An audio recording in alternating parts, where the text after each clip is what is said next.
Okay, I think we are already live now. I think so. I think we are live already. Um, we can check our. Let me check our Facebook and see if we're already live. I think we should be. I think we are.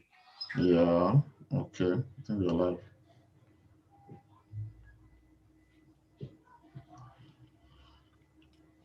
Okay, we're live already. Okay. Yes. Very good morning to you, Nigerians, from wherever you are joining us from across the world. This is the Comrade Show public discourse on the June 12th, protests. Of course, many of us may be aware that Nigeria is supposed to be protesting today. But as I speak with you from intelligence reaching us, the government the federal government of Nigeria has spent a lot of resources, to ensure that this protest, doesn't hold. It is to the extent that, civil society groups in Nigeria, people are accusing some of their leadership that they have gone to take bribe from government to say they are canceling the protests. Well, we cannot independently verify that. The NAS body, National Association of Nigerian Students, sadly, equally came out, their leadership, to say that this protest is not going to hold.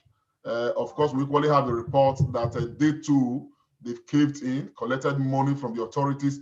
Now, this I'm saying, we cannot independently verify. But again, the Nigeria we know, these things are not from the blues. There are possibilities and all of that. However, we believe very strongly that if there's crackdown on protesters on the ground, there definitely will not be crackdown on protesters, in London, in Canada, in the US, and some other parts of the world where Nigerians will be protesting, calling for change in Nigeria. And the change for many of us begins with the president of Nigeria doing the needful to save the Nigerian ship just now. And for us on the Comrade Show, and of course, we're going to be having a number of people come to air their opinion on this subject, as it were.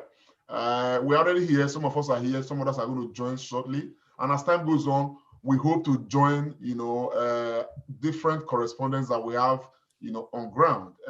Hopefully, we are going to join. Some people are going to join us from Benin to know exactly what is happening in those states. In data, we expect some persons, even though they are giving us a report that military personnel and police have taken over everywhere. They don't even know where to start from. The same report is coming from Lagos and Abuja, as a matter of fact. And so we are still hoping that we can get live coverage of what is happening on the ground, while we have some very erudite panel of discussants that will be looking at the issues as it were. Particularly now that for a very long time, Nigerians have had the privilege and the opportunity to hear their president speak firsthand. For a long time, he's been shielded from the public view. He's not been able to respond to issues. But just in the last couple of days, he had an interactive section with, the press, courtesy Arise Television Network. And Nigerians, to be very honest, a lot of them I've spoken to, they are short of words. They don't even know how to express themselves. To say this is the president of Nigeria speaking to Nigerians. So amongst the people I have, please, if you are joining us on Facebook and on YouTube, please share the broadcast. If you could, we probably have the link there. You can equally join us in the Zoom room. We are live in section right now. And right in the house, we are very honored to have a very erudite, personality, one who we are looking for a lot to happen by way of change as far as the Nigerian space is concerned. I'm glad to have Chief Musa Ahmedu with us. Chief Musa Ahmedu, you're welcome to the program, sir. Good morning. Thank you, comrade. I'm happy to be here. Good morning, everybody. Thank you very much, sir. I equally have right in the house too. We have Anthony Ajibola. who is equally going to be, helping do justice to this subject matter. Anthony, please. Yeah, thank you, Lante, for the invitation, and good morning to everybody. Thank you so very much. I am glad to have to be honored with the presence of Henry Bakare.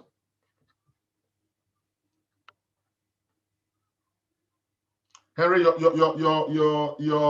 mic is muted. You can unmute yourself.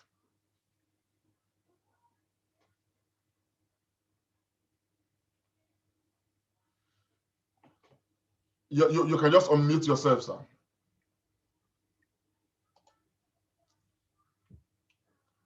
Okay. Thank you very much, Lante, for having me today. Greetings to everybody in the studio. God bless you, my brother. Right in the house, too, we have D Yoga E. D Yoga. Yeah, thank you, sir, comrade Oriaki. So I'm glad to be here for the invitation. So Thank you so I very greet everyone much. here. God bless you, my brother. Thank you, And just now, while others are coming to join us, just now we have our daddy in the house, one of in fact, the greatest ambassador of our time, a progressive, one whose contribution to political development as far as Edo State is concerned, Nigeria and the whole of West Africa and Africa is concerned. In fact, we are honored to have Ambassador Matthew Biki Waifo right in the house right now. Good morning, everybody. It's a pleasure to be here. I recognize High Chief Musa Amedu and Anthony, who is joining the program newly, Henry Bakare, and our brother, you just called his name. It's a pleasure to be on the same platform with all of you. God bless you and good morning. Thank you so much, sir. Good to have you. Please, for all those who are joining right now, please, one of the conditions of being here is please put on your video. It's important so that we know that we are not spied on. We want to see at least everybody who is joining us. I want to be sure that Buhari is not here. If he's here, we welcome him, but we want to know that he's here. So for that reason, we want everybody to put on their video so that, of course, I'm glad that Cynthia Bright, that's the name there, has come in. Courage has come in. Thank you so very much. We expect more people to come in. We are live on Facebook and YouTube. Please, if you are joining us, share this broadcast. This is our own protest virtually. It's a virtual protest. You can click on the link right there and equally join us and let us express our views. So I'm going to start quickly with High Chief Musa Amedu. High Chief, today is June 12th protest. It's supposed to hold all across Nigeria. And right now, the information coming in is that there's been different announcements, that this protest is no longer going to hold. And we are having unconfirmed reports that some of the people who had come together to say, let us have this protest, at various quarters, they've caved in to the pressure of the federal government. Some have been accused of collecting bribe to now say the protest is not going to hold. And meanwhile, the government of Nigeria has deployed all military personnel from the very least level to the highest, police, to flood the streets of Nigeria to ensure that this protest does not hold. High Chief, how do you see this? Is this supposed to be if this is anything to go by?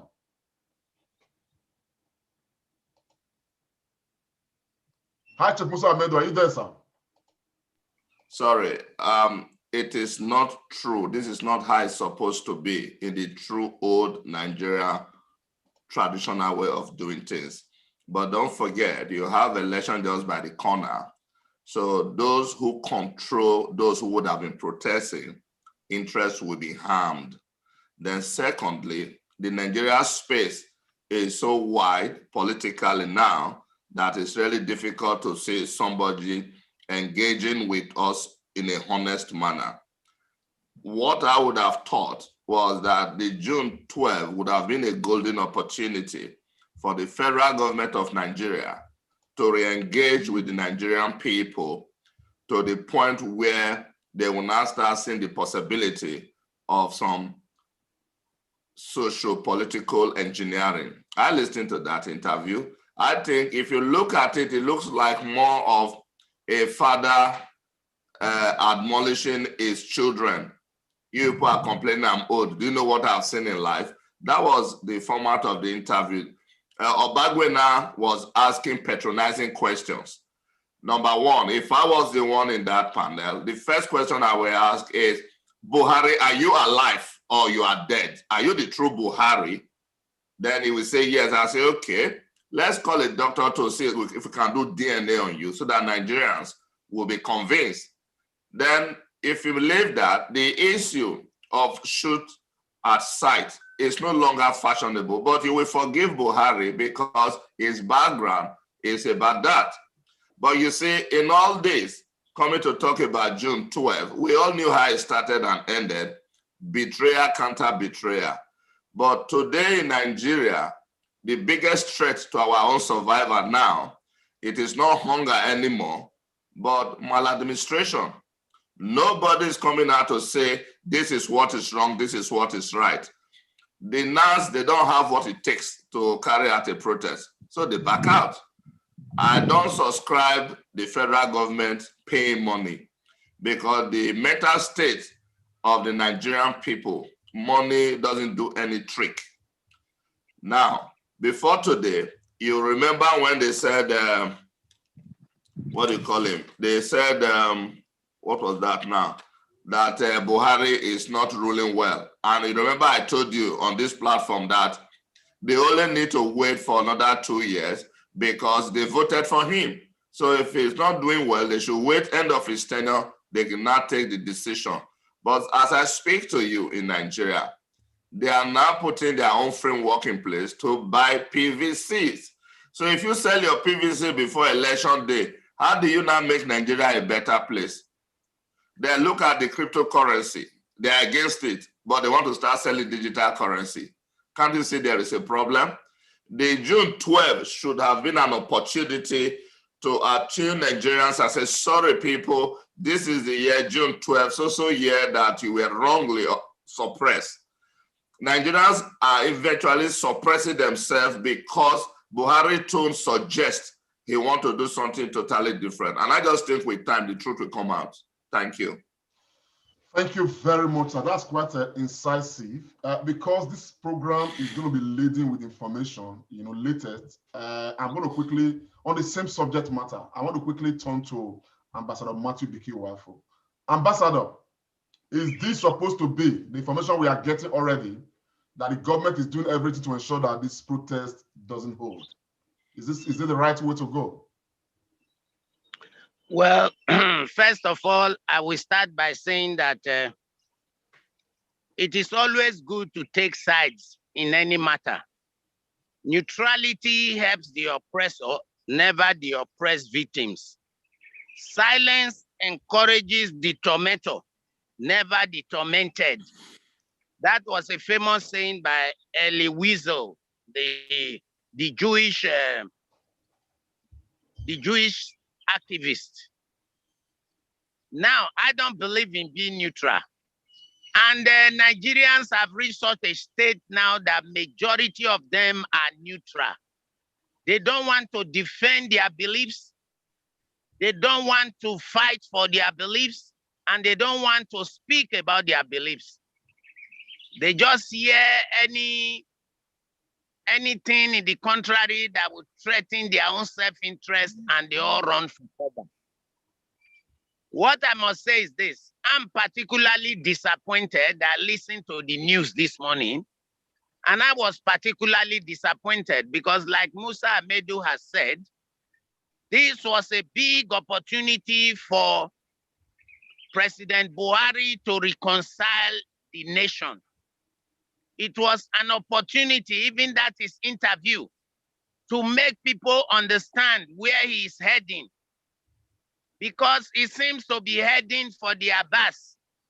All his action so far is bent on disintegrating Nigeria that he is supposed to defend. With one side of the mouth, he says that Nigeria is not divisible. And with the other side of the mouth, he is dividing Nigeria by his actions. Any sane Nigerian that wants to look at the future of his children Any sane Nigerian that reads history and check from 1960 when we got our independence till now, all the other past administrations, and compare and tell themselves the truth. This is the worst administration that Nigeria has ever had in its own entire history. It is a government that is not ready to listen to the people. It is a government that is bent on self-destruct. What do I mean? When people voted for Buhari, they thought change will come. But what a lot of people don't realize, and I have since realized, is that Buhari is an honest man. And that is the truth, whether we like it or not. Buhari is an honest man. What do I mean by Buhari is an honest man? He told you when he lost the election in 2012 and brought out a cutlass, that if he doesn't win future elections, he will throw the country into chaos.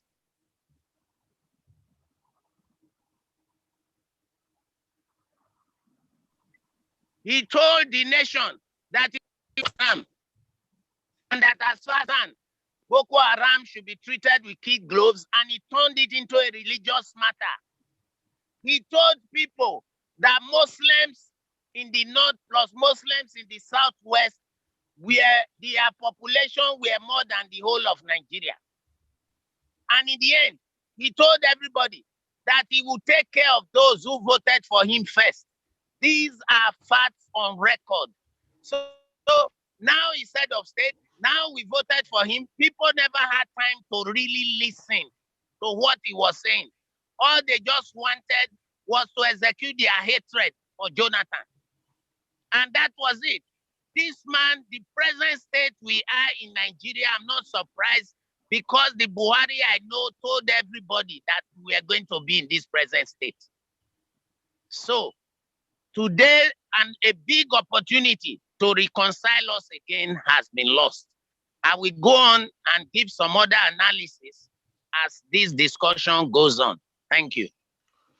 Thank you very much, sir. Some people have said, that the best we can hope for, is to wait for the next 2 years, for 2021.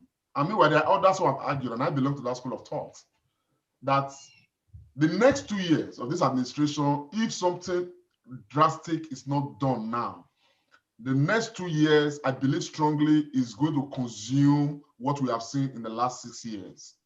The next 2 years will be far worse than the last 6 years. In the spirit of that, Anthony Ajibola, I just want to come to you straight. I know you hold an opinion on this. Should we truly wait till the next 2 years? Should we just be calm and endure this suffering? Should we be calm and look at the dollar, just add up on a daily basis? Look at the pound sterling, stretch on a daily basis. Should we be calm? Keep watching the bag of rice, somersault, from 25,000 to 30,000 to 35,000 to 40,000, probably to 100,000 before the end of this year. Should we be calm while this country is burning? More killings at Igongon, more killings right now, huge repression in the southeast of Nigeria, more killings all over. The ones that are not even reported are more than the ones that are reported under the watch of this administration, and yet, should we be calm? Anthony Ajibola. Thank you, Lamte. I think we have to look at the word calm and under what context. So we can decide to be calm doing nothing, or we can decide to be calm strategizing. Because 2 years looks so far, and it can also come so quick. So if we decide to be talking and not really strategizing what we want to do, how we want to get our country back, we might end up in 2023, maybe in 2025, we still continue with the same discussion.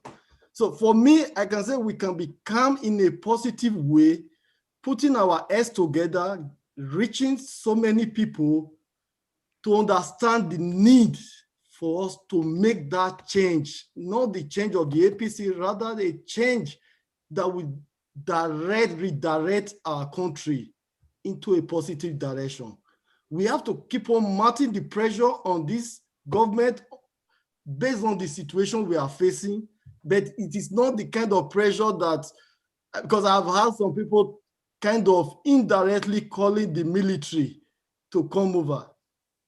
It's not going to be the way forward for Nigeria, because Buhari has taken us really far, far backward, and bringing the military will even worsen the situation. So what we need to do is really like what we are doing now. Let's keep on talking to ourselves, strategizing, thinking of what to do, not to fall into the same trap. Because the biggest trap we fell into, most of us in 2015, was we swallowed down the wrong narrative. There was too many narratives, especially the people that we so regarded as the intellectuals, that we think they know the ways. They tell us, they sold Buhari. They packaged this guy and sold it to Nigeria as a Messiah. Even when it was obvious, it was really obvious that Buhari was not the way. He really has nothing. Because what we are doing, we are trying to get something from Buhari, what he cannot give. So what we need to do, we need to be calm, but putting pressure on the system. Calm to redirect ourselves, talk to ourselves, think of how we need to get our country back. And that I will stop for now. Thank you very much, my brother. I want to quickly go to Cynthia. Cynthia is in the house. Cynthia is supposed to be, especially should be on ground. Cynthia, do you want to give us any report about what is going on in Benin? Okay, thank you, comrade. As you can see, we are at the museum. We are actually trying to carry out a peaceful protest with some other comrades, some CSOs and institutions. And we actually want our voices to be heard. We want the government to know that the insecurity situation and the terrorism. In fact, what the governor of Edo State did is amazing, because it brought out security. I'll send a video of that right now. As you can see, if you look over there, you see security men all over that are behind the protesters, just to protect us from any hoodlum that want to fight against this peaceful protest. And I also want to commend the Edo State government, who also wants a better Edo State and better Nigeria. Like what my comrade Anthony said, I think there is need for us to restructure. There is no need for us to fight. We need to reposition things. And we really need to make our representatives that are in positions to understand these things. Because the reason why we are suffering here in Nigeria, the reason why there's so much problems is because of corruption and because there is no empathy. If there is empathy, if there's love, I don't think what is going on will be happening. Anybody that wants to come to power will give you a lot of promises. They will tell you, we will do this, we will do that. But as soon as they go there, they just know that they are there for themselves and their family. Until we erase that mindset and maintain integrity, we will continue to remain in this situation. Even if today we tell Buhari to go and we bring another person that we think is better, the only way we can have a better Nigeria is when we take out corruption from our minds, from our hearts, and when we learn to love people sincerely, not fake love, because we actually have a lot of fake love. We have fake love when we want something. We show people love when we want something. Imagine somebody that wants to go for a position. We come and give people rice, buy them wrapper, as if that is their major problem. Now, when you have given those people rice, you have given them wrapper, you have given them money, and you tell them you are going to represent them well, as soon as you get to that seat, you forget all your promises. And the reason is because their love is fake. Their promises are fake. They don't have integrity. And above all, they don't have the fear of God. Thank you. So, Cynthia, just before you leave, are you giving us, are you giving us information on the ground that the protest will still hold in Edo State? As I speak to you, like I said, if you look over there, you will see the police, you will see the vigilante. You can see that we are all outside. We are all on ground right now. I'm even here on the ground at the museum for the protest. Okay. Can we speak to any of the protesters and let us hear their mood from your camera?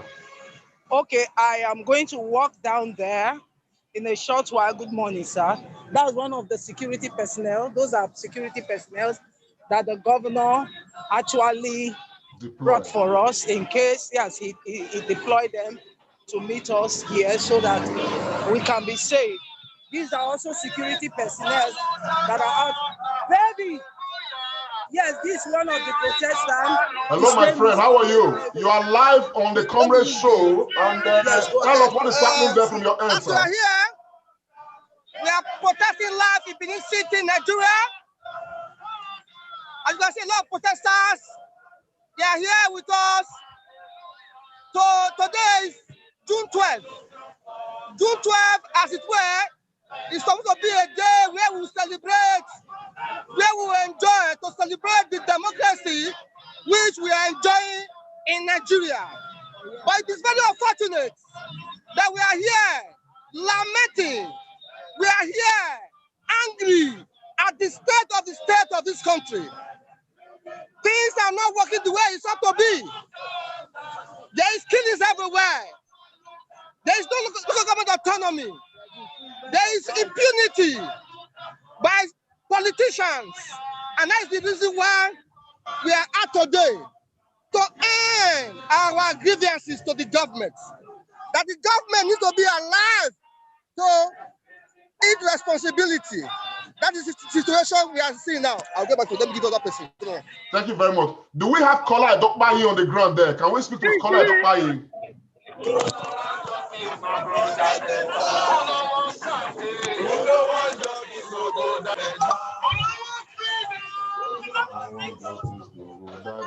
Anyway, that is the protest ground right in Benin City. I am sure that, yes, Cynthia is back on.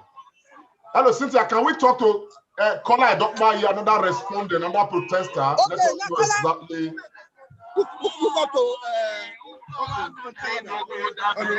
Hello, sir. This is the Comrade Show. Tell us, Kola Edokpayi, how are you, sir? Yes. Okay. Go ahead, sir. We are here this morning to protest against insecurity in Nigeria. A protest against dictatorship. A protest against unemployment.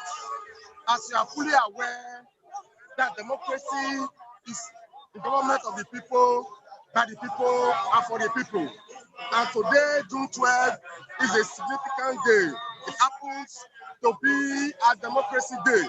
It happens to be a democracy day. And what are we celebrating? Is democracy worth celebrating? The answer is emphatic no. The rate of insecurity in Nigeria is extremely unprecedented. There is poverty in the land, but there is fire on the mountain. You cannot travel from Benin to Abuja Road. The road has been occupied by bandits. Even though Section 14 of the 1999 Constitution of the Federal Republic of Nigeria submits that the security and the welfare of the people shall be a primary purpose of government. Police are killed in Imo State on a daily basis. Bandits are killing our people on a daily basis. And ESPN are killing our people. It seems the president of the Federal Republic of Nigeria, General Muhammadu Buhari, is not capable of leading our country. That is why we are telling him that if he is sick and tired of leading Nigeria to the state of Eldorado, to the state of economic crescendo, he should honorably, he should resign honorably. That is the essence of our protest this morning, June 12th. We are sick and tired. We are sick and tired of what is happening in our country. You can no longer sleep with two of your eyes closed. This is not the democracy Chief MKO Abiola died for. This is not the democracy Kudirat Abiola died for. This is not the democracy Aferewane died for. This is not the democracy Chief Gani Fawemi fought for. Nigeria is our country. We don't have any other place to call our country. That is why we are using this medium of Democracy Day to vent our spleen, to express our resentment in no uncertain terms. That is the essence of the protest, sir. Yes, Mr. Kola, are you saying that you guys strongly believe that the resignation of Mr. President will make Nigeria a better place? Yeah, it is very obvious. Let's try other persons. After all, we have seen presidents that have led this country, and they govern this country very well. What is the essence that virtually all the appointment of all the security chiefs are from one region? Is it that other regions are conquered people? Is it that we are refugees in our land of birth? Is it that we are slaves in our land of birth? When it is the turn of a Satana to be security chiefs, the president of the Federal Republic of Nigeria will ensure that he appoints somebody, a junior officer, hereby leading to the resignation or to the retirement, undue retirement of the senior officer who is from the south. This is not the Nigeria Chief Obafemi Awolowo fought for. This is a clear case of nepotism. I will say no to nepotism. Thank you. Okay, lastly, Mr. Kola, I just Comrade Dr. Mali, I want to ask you, based on what we are saying, the protest is largely peaceful. In what way has the government of Edo State, assisted you guys to organize this protest? Yes, I must use this opportunity to pass a vote of confidence on the governor of Edo State, Governor Godwin Obaseki, for the platform, for the enabling environment provided. As you can see, members of Edo State Security Network are on ground to give us protection. Prior to the meeting, we had a meeting with the director of DSS.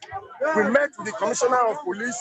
We met with the assistant to the general police Zone 5. And we had a meeting with the chief security officer of Governor Godwin Obaseki that represented the governor. And they gave us 100% assurance that they will provide security. As you can see, security men are everywhere.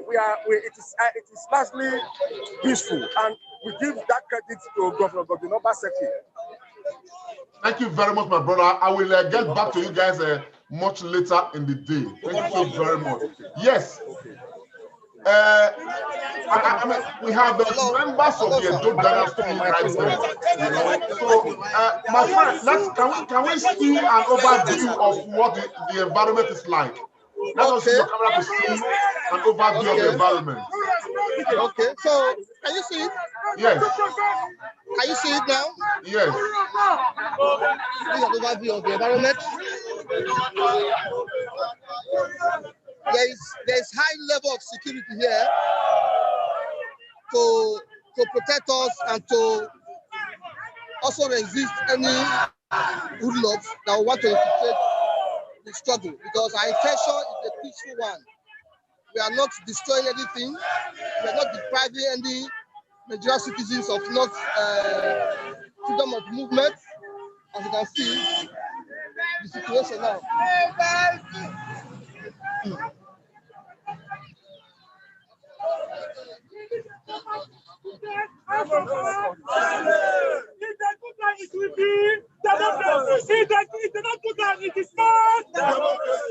Democracy is a question of powers. Yes. You cannot just have an executive without a legislator. Yes, if there's no legislator, that is not democracy. It is not just a threat to Muhammadu Buhari. State government to also be wake up to their responsibility. Yes. So we have a proper House of Assembly in Edo State. Yes. Today we say that we don't have. We have that. We say that we don't have a way.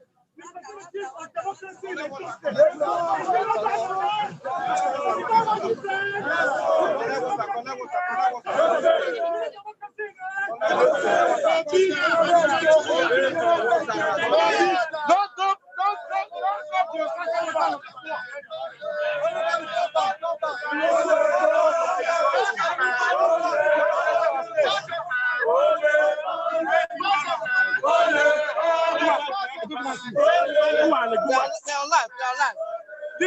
Kelly, this, let's talk about electoral reform.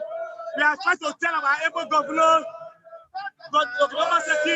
yes, we are moving forward in Nigeria.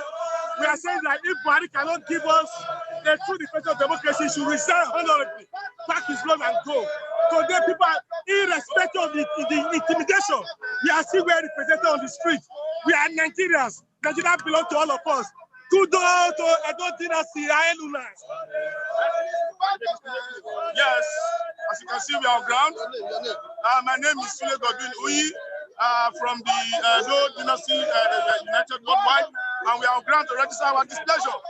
What is going on in Nigeria is tyranny. Yes, we cannot take away our freedom of speech from us. It is a human right, and we will not submit it to any entity. Now, what we want to let the Nigerian people know that we are not happy with what is going on in Nigeria. We are being gagged. The freedom of speech is being gagged. This cannot continue. The extra-legal ban on Twitter must be lifted. This is why we are protesting against the insecurity and the killing in Nigeria. It has to stop. With the way we have the security agents all over Edo, if it was like this daily, there would be insecurity in Nigeria. But today, they are ganged up to come out to put fear into the hearts of Nigerians so that they will not come out and register their displeasure. This is unacceptable. The oversight that the Constitution has put in place, which is the House of Assembly, the Senate, and the House of Representatives, they have failed woefully at their oversight function. And that is why there is no checkmate for what the federal government is doing. It is tyranny against the Nigerian people, and it must stop. We call on the federal government to henceforth comply with human rights. Thank you. Yes, tell us your name. My name is Honorable Shadla Kutuba, and I am here to express my grievances on the way and manner the Nigerian democracy is being run and operated. I have strong restrictions for the nepotism, the clandestine nature, the lawlessness and the disregard for constitutionalism, the rule of law, due process, accountability and transparency. We cannot continue in this wise. No. For the basis of trust, the national ethos and the letters of faith that drew us together on October 1st, 2016 no longer means anything to the Nigerian people. People are pulling out their national cabinet and they are engaging into their ethnic and tribalistic enclaves. But we must be here. We must speak for ourselves where the arm is our time. The onions is on us, and we will not be chickened by this political janjaweed they call the Nigerian police. Never. Who want to bully us to submission. Never. Thank you. Thank you. Tell us your name, sir. Why are you here, sir? I am Comrade St. Michael Ebwagi.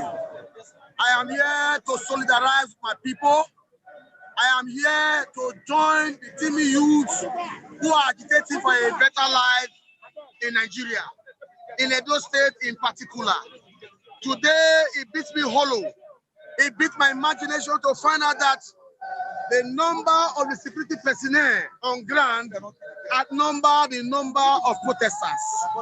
You know, to the extent that I'm beginning to ask myself, if we have this seismic alertness on the part of the security personnel who have this high rate of insecurity, spate of kidnapping, banditry, that has pushed Nigeria to the edge of a precarious precipice, threatening to cascade into an ocean of emasculation. As I speak at the moment, we are not tired. Our spirit is not dampened. Our hope is not dead. We have come out in numbers, in our large group, to send a clear message to the Nigerian government that we want justice, we want equity, we want fairness, and we want a better life for our people. Thank you very much. Yeah, you have a Barrister of Yahweh. Please just say your name and why are you here, sir? I'm Abraham of Yahweh, and we feel that over 22 decades of our democracy, we are still on the street asking for what democracy represents. What we have is anarchy. What we have is bad governance. What we have is leadership doesn't want to lead by example. What we have is deceit of the people. What we have is sorrows, pains, and blood. And we feel that there must there's a need for us to reset all these things and ensure, and we need to solidarize to our people. Despite the threat, we have to define it this morning to say, no, it's our constitutional right. As lawyers, if we cannot stand out to be part of the people, to ensure that what the law says is obeyed, we expect that it's our right we must continue to enjoy. And one way we must show that beyond just talking is to be present in the scene to ensure that we give them that solidarity. That assist ministers in the temple of justice must be not only to be part of them, but to ensure that we advocate that that right must be enjoyed. And we're enjoying it. We're on the street of Benin. We're expressing our displeasure that despite over 2 decades of democracy, 22 years precisely, there is nothing to show. We weep for our country. We hope that one day we shall rise back and ensure that things get right. But will it happen? Only time will tell. Yeah, here is Vice Press. My name is President Agboka, Executive Director of FOI Council. 22 years of democracy in Nigeria. The indices of governance there's a loophole. One, there's no rule of law. There's no freedom of expression, dignity for human being, non-discrimination. Those are rights that can access governance space. So we wish that this rally will propel government to sit up, to begin to lift the ban on expression on all frontiers, offline and online, and also to commemorate the thought that rule of law is the baseline for good governance. If there is no rule of law, there is no good governance. And if there is rule of law and there is no good governance, people continue to march like this. We hope that this March past of June 12 will commemorate a good governance and a reshaping of our democratic space. Thank you. Thank you very much.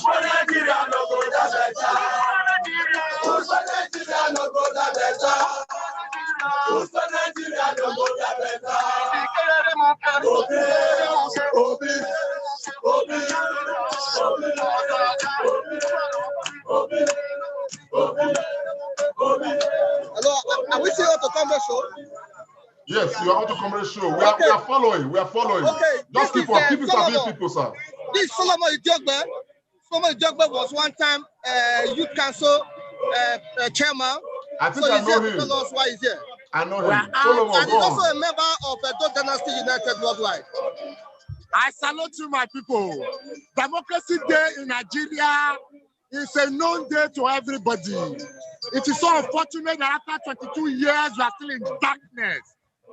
After 22 years, we have decided to become a Kato and Malu Rieras. It's unfortunate that darkness has taken over the entire Nigeria after 22 years of the June 12, the most credible election conducted in Nigeria. It's so unfortunate. Today we are out to tell Nigerians that democracy is the government of the people, for the people, and by the people. And that is why government must fix Nigeria now. Nigeria is breaking. Nigeria is gradually disintegrating. It's a fair state. And so, before we become a total fair state, haven't become a fair state already. The President of the Federal Republic of Nigeria should wake up to our responsibility, because the duty of government first is to protect lives and property.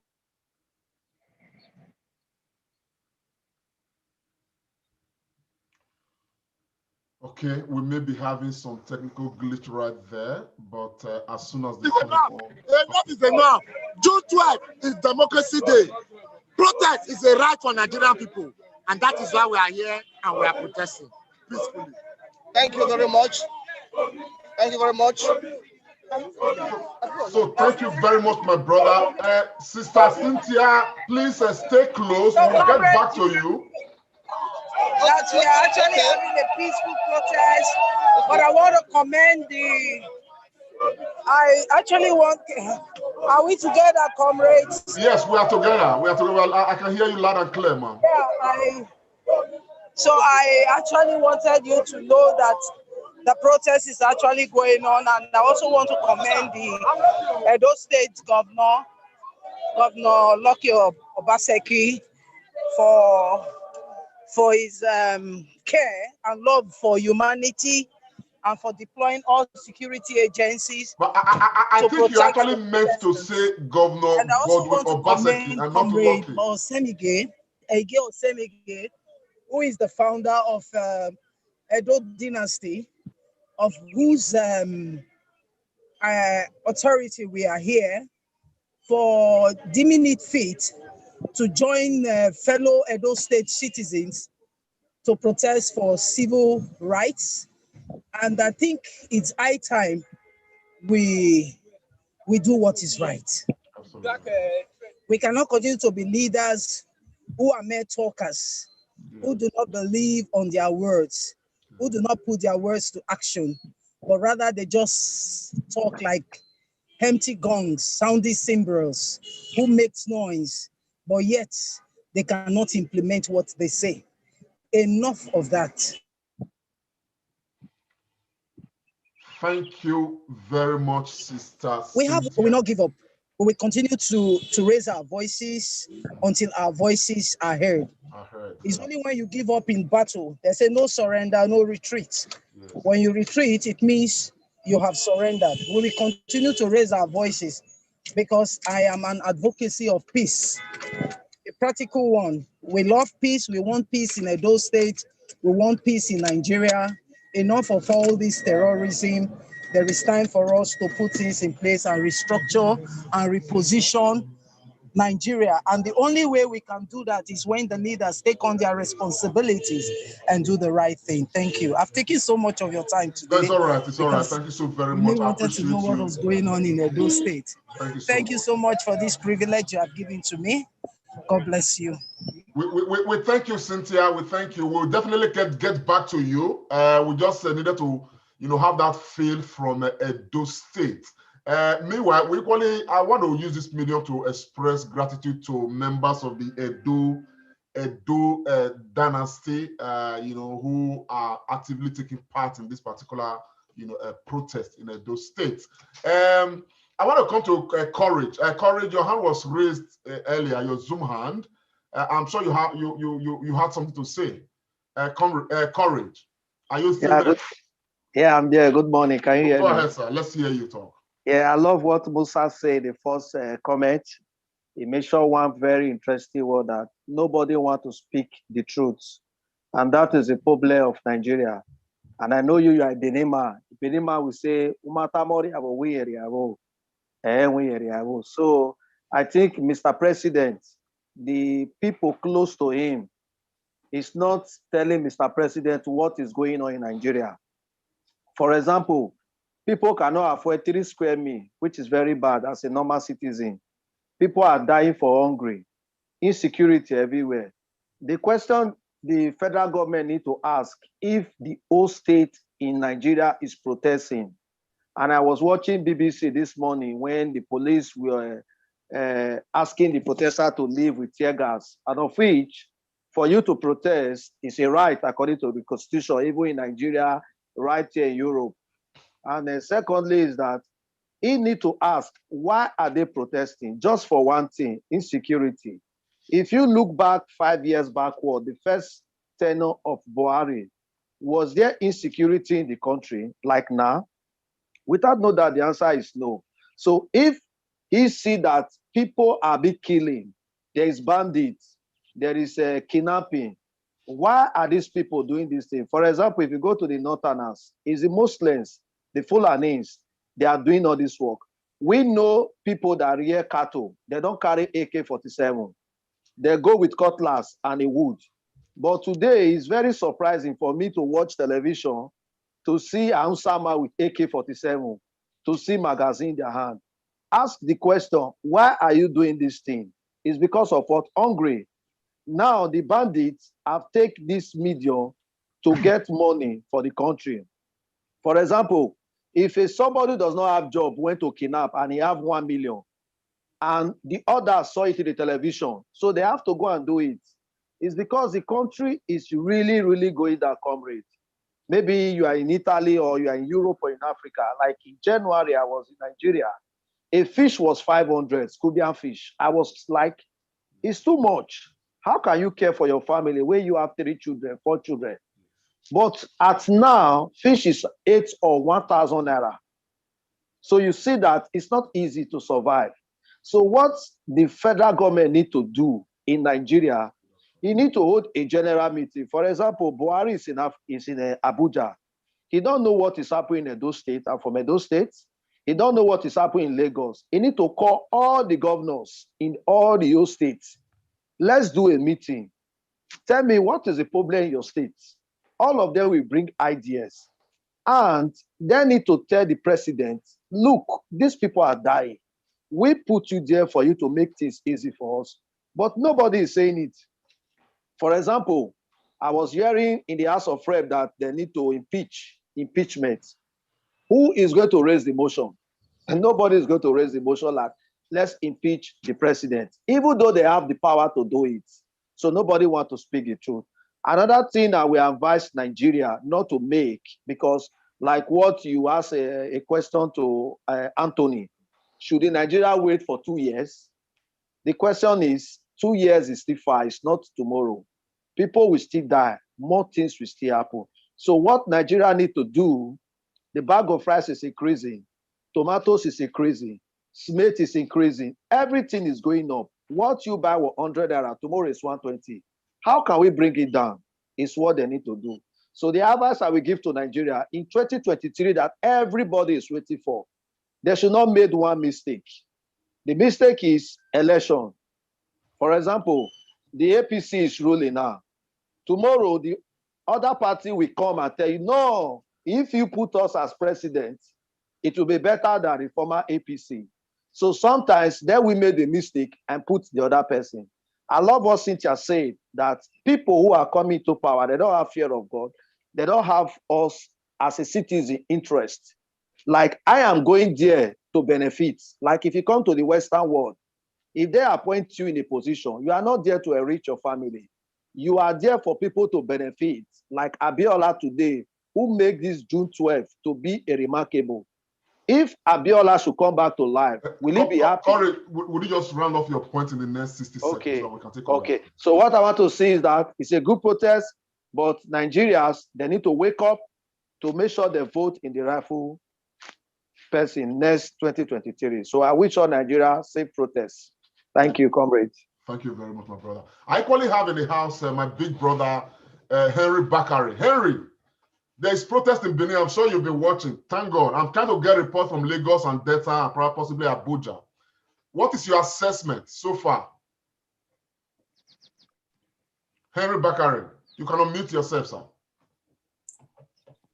Thank you very much, comrades. Greetings to everybody once again.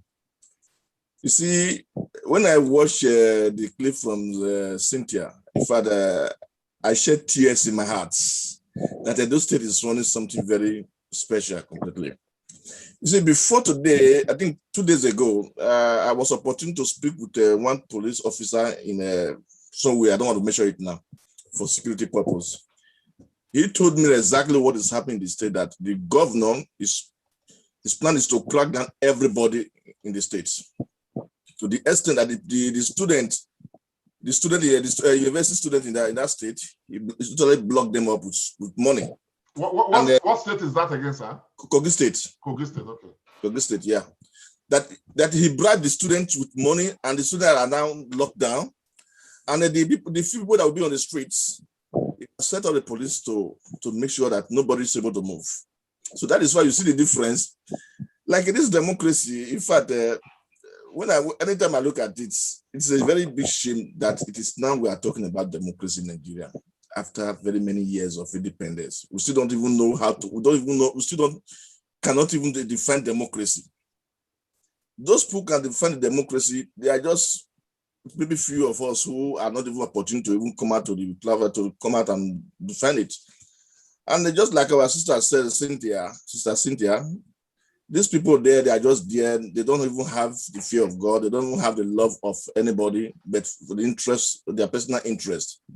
And so this democracy day, which is according to one of our panelists here, who said it's supposed to be the day where we'll be celebrating democracy that has come to Nigeria. But instead, this is the time we are even thinking that we are not even having democracy. Even military regime is even, it has never been as bad as this. Even Babangida, the Mosgo era, it wasn't as bad as this. So there is every reason for us to cry out to the people, but who are we crying to? Is it the same people who came to us with a bag of rice that we are crying to? That is another thing. So just like one of our panelists said, we have to be very careful. We need to think about the future. 2 years is very short, but for me, 2 years is more than 100 years to me, because a lot of bad things will still happen in that Nigeria because it has started. The president is not saying anything.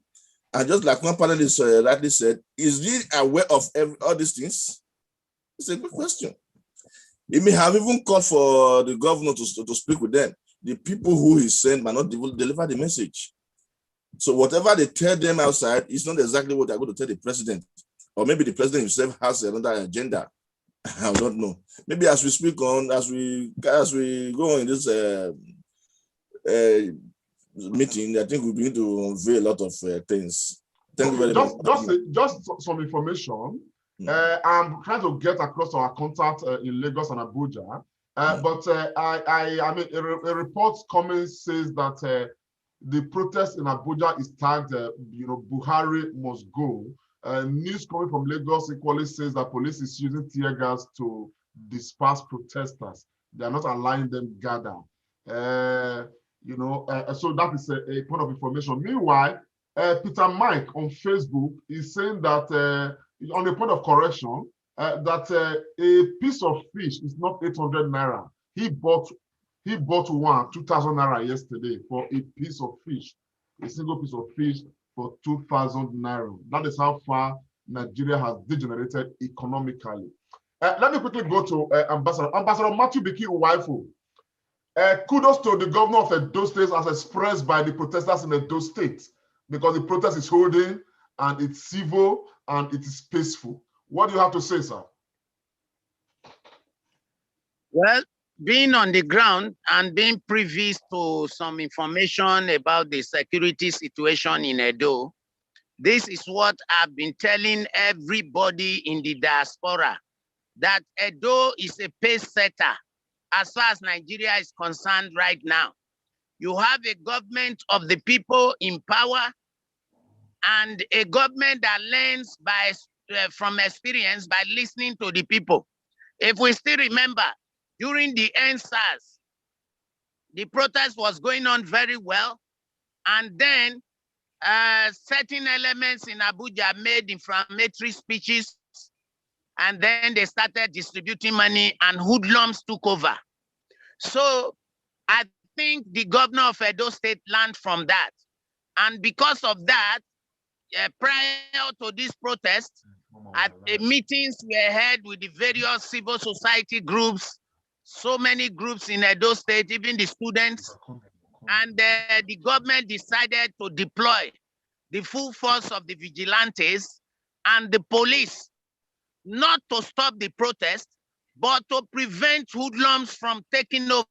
And I think this is very commendable. You had it yourself.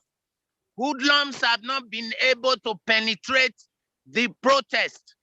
And the governor feels that the people of Edo State have a right to protest under the Constitution.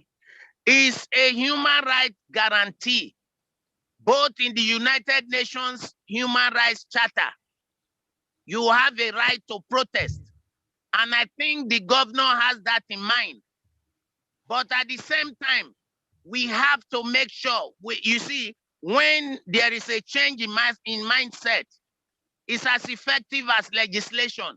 The thing is, in my own opinion, with being on the ground in Edo State and traveling around Nigeria these few times I've been here, let me tell you the truth. The Nigerian society is rotting right from the top to the bottom.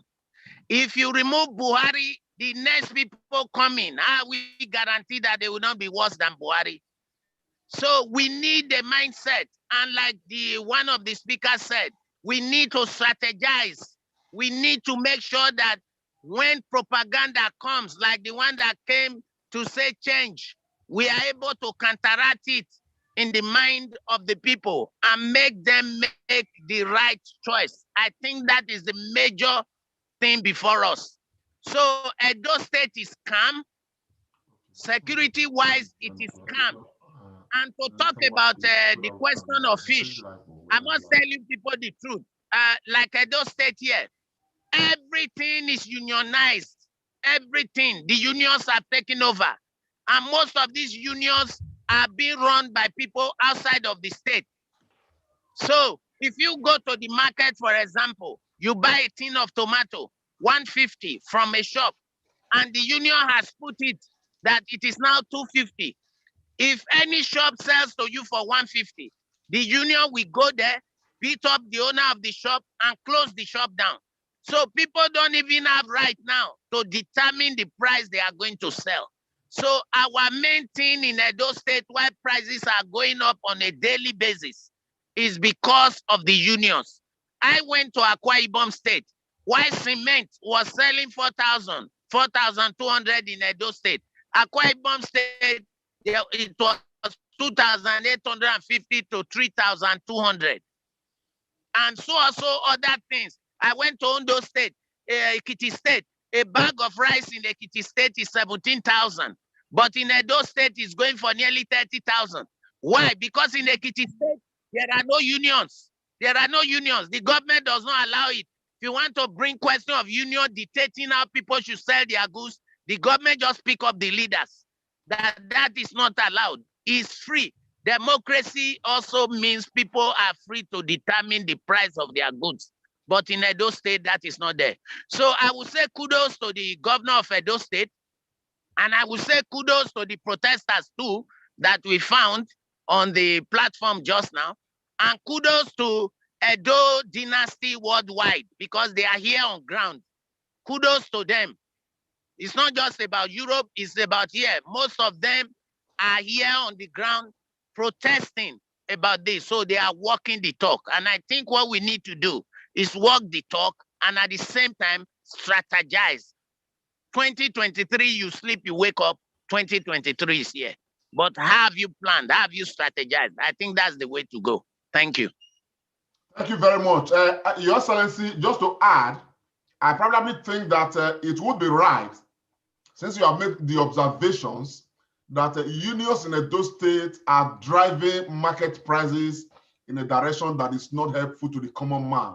It probably is right to suggest to the governor and government of Edo State that these unions need to be disbanded so that Edo State can have, a free market trade, a free trade environment that will be fair to the people of Edo State. That is just an aside, but I think it should be worth some consideration, sir. Yes, if I might tell you quickly, that is being handled. Lucky Orukbe has been working on that for a long time, making noise about it. You are quite aware of that. Yes. And a lot of other people are working on ground. Even myself, I buy in the same market. I just went the other day to go and buy engine oil, to change engine oil in my vehicle. And I bought the gallon of engine oil, 850. Then the oil that was on Thursday. The oil was not enough. I went back to the shop to go and buy the same oil I bought on Thursday, on Monday, and it was now 1,200. And I asked them how. They said, well, the Forex has increased. I said, but what has this got to do with selling oil? Within 4 days, it will be 50% increase. So the government, I'm very sure, is aware of the situation of the union on ground. But like you said, there are a lot of things in public forum like this that cannot be discussed. But I can assure you that efforts are being made in that direction to make sure that the unions are curtailed and brought to book, and to make sure that the union and the influence, because it's become like a mafia-like organization. Unions are now mafia-like. They are now a cabal, taking Edo State, holding Edo State populace to ransom. And that's the truth. And they cover everywhere. Keke Nape, what do you call it? Okada, tomato selling, fish selling, chicken selling, anything that has to do with sales, they are there. And I think this really needs to be looked at. And what you have said is correct. Efforts will be made in that direction. Thank you. Thank you very much, Your Excellency. God bless you, sir. Yes, Cynthia, before I come to you, I know your Zoom hand is raised because we always get to Cynthia. so that we can know exactly what is happening on the ground. I know there are a few more persons that will be joining you, shortly, hopefully from other states. But let me quickly go to Ajibola. Ajibola, your hand is raised. Tell us. Yeah, thank you, Lante. I just want to make a comment on what Courage said, which I personally think is our biggest problem or mistake we make. I think is the mistake of narrative. I hear every time people say, we don't think Buhari is being informed. And by so doing, we are exonerating him from his responsibility. His major task is to be informed, is to put the right people there to inform him. It's not for we, the follower, to keep on exonerating him. Maybe they are not telling him the right information. This is, for me, what we should try as much as possible as we go on. Because in 2023, we will come back to the same narrative of saying, maybe it was the people following. No, you are there as a leader. If you cannot fulfill this task, you can quietly quit and let somebody else take the role. And if it doesn't quit, it is not our duty as the citizens to be exonerating leaders, because you are there for a purpose, you are there for a task, you have to fulfill it or you leave. And if you don't, we have to force you out in a legitimate way. So the idea of Buhari probably not being informed, we should try to really erase it from our mind as we get along. Thank you very much, sir. I think that's a very important point to be made. As a matter of fact, Buhari himself has come out to say that he's well informed. Exactly. He's informed about, he was informed, in fact, he's up to date with information about the state of the Southeast, the Biafra people, to the point that he went ahead to say that he experienced the civil war for 30 months and 30 months or for 3 years, he said, and that they will soon know the difference. A genocidal threat, which led to his Twitter handle, being, of course, banned for momentarily, and that comment that sounded genocidal taken down. And of course, Nigeria went ahead to ban Twitter, and we are still really in this moment. So let me quickly go to Cynthia. Cynthia, bring us up to date with speed from your angle. Can we see through your camera and know where and what the protesters are doing right now? You are muted. If you can unmute yourself. Okay, comrade, as you can see, we are right here we have left the museum ground, and the other comrades we just walked towards the vegetable market. I'm very sure you guys are aware. They are all singing the solidarity song. But before I bring other comrades and make you understand, I also want to, like I said, I want to commend the Edo State government. Obaseki is really, really amazing. Even while we walked into the vegetable market, there were security positioned on ground, waiting. They are everywhere, trying to protect the protesters. Can we see through the lens of your camera as you are talking? Okay, as you can see over there, you will see security agents that are there. And if you come, this is Adea. If you see, that's a lady security that is on ground too, if you can see very well. That's a lady security. They are on ground. They are all standing, trying to be sure that the protest is going on peacefully, and that no hoodlums is going to hijack the process, because it's actually a peaceful protest. And coming to Ambassador Matthew, that talked about the union. The truth is difficult to erase union. Nigeria Labour Congress is a union. Every union have their rules, and every union have their goals and their mission. The only way to handle that issue of unions in the market is to put laws, and those laws must be enforced, and penalties must be paid if those laws are broken. If the price is a particular amount and they find out, and a particular commodity shoot up more than the actual amount, the union leader must be called to address that issue. And I think if they do that, it will work. But you are going to shut down all the unions. They have tailor unions, they have mechanic unions, and they have leaders that are in charge of those unions. The leaders should take statistics and know what is happening, because it's actually the leaders that will give you the prizes. It's the leaders that come to tell you this thing must be sold or this thing must be done this way.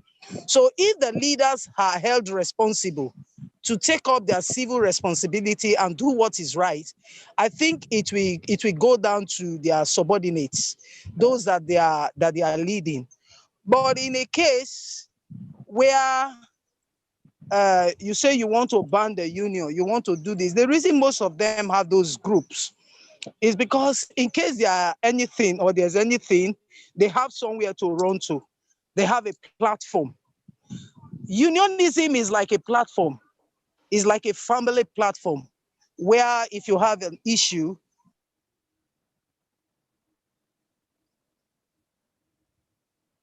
you'll be able to run to them and they'll be able to.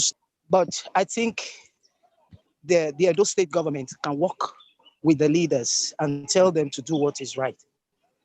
So like Edo State, I want to thank God that everything is going on smoothly. I heard one of our comrades said tear gas was given to some persons and some students were paid to disrupt or to disturb the protest. But thank God, everything is going on well in Edo State. All the security, they are on ground from one point to the other. When I mean security are on ground, even when you move with the securities, we moved with the securities from the museum ground. We came to Adeyan right now. There are also security on ground. And we are moving from here again. We might walk down to the Nigerian Union of Journalism. And I am very sure there are also securities that are placed on ground to be sure that nothing in the process is not adjourned. The reason why processes are adjourned is when we don't have enough security agencies. But thank God the security agencies are more. You can see the people that are still on ground, they are working. These are security agencies. This is the Edo State Community Vigilante Security Network. We have the police on ground. We have the freedom fighters and the protestants that are over there that are saying they want freedom, they want civil rights, they want their rights to be exercised. Because what we are going through in this country is that there's infringement of human rights. You don't have the right to say anything. And as far as I'm concerned, if you see what I wrote on the chat box, I said Nigerians, we are pretending that we are actually practicing federalism or democracy. Meanwhile, we are in an autocratic society where the right of human is not taken. And if you try to tell them what is right, they try to look for you, to kill you, to shoot you down. That is why somebody can say, and there are certain things I cannot say publicly, because if it's actually democracy and we are given the opportunity to exercise our civil rights, why can't we say what we need to say in the public for everybody to hear and to know, so that those of us that need to adjust will be able to adjust? You understand what I'm saying, comrade? Yes, yes. So it's the situation, it's the insecurity on ground that is making people to also think that they cannot say anything publicly because their life might be cut short. And everybody is protecting their lives. You can see all the protestants. These are protestants on ground. And they are saying they shall surely overcome. Whether the devil likes it or not, we believe that we will surely overcome. So, comrade. Yes. I solidarize with you people. We solidarize with you. We are all in this together. I want to quickly jump on to High Chief Musa Amedu. Hi, Chief. Are you there, sir? Yes, sir. God bless you, sir. Some people are saying that we have to endure this for 2 years. Meanwhile, those who know are already saying that, 2023 election is already being rigged today. In the light of all of these, okay, we've not gotten to 2023, but the election is already being rigged ahead. by the political, parties, everybody working out their different arrangements. And again, looking at the sufferings of the Nigerian people today and all that is happening right now, sir, is it feasible for Nigerians, however diplomatic we may be, to want to endure the time for Nigerians to wait without asking that this government should resign continuously? Is there possibilities for that, sir? I think we should look at the bigger picture. If you remember, we discussed this the last time, and I said to you that Buhari being in power is through a democratic process. You need to walk that process to produce anything not like Buhari next time around. And that next time around politically in Nigeria is going to be sometime at 2023. But if you remember in my remarks when we started this program, I said the political parties, the tacticians, they're already putting framework in place to get their PVC. A man who has sold his PVC for 2,000 naira, has he got the moral right to come and tell Musa Amedu that he doesn't like the government? There is nothing magical happening today in Nigeria. We foresaw all this.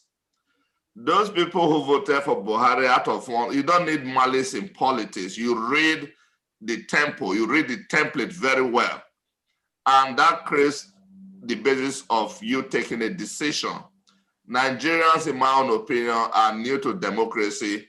I think they need to be tutored how democracy works. How do you explain it to a friend of yours and say, oh, Nigeria, we voted for Buhari, but you see, we don't like it, we kick him out? It doesn't work that way. They must wait till 2023. That is democracy in action. They must also start reading the reality of what is on ground. If they vote somebody they don't understand, somebody who have been out of employment for a long time, then they now have an idea what they will be getting. Nigerians should stop fooling themselves. Buhari has not done anything. They went to him, they begged him, they called him all sort of good names, Messiah, the magician of our time, the man who knows everything. The same people are out now saying, oh, we want to protest. What are you protesting for? You've sold your PVC, and this is the result of what you are getting. We've lived with crisis in Nigeria over a period of time. Before BDC today, let's go back, let's take electricity, for example. Before BDC today, there was ECN.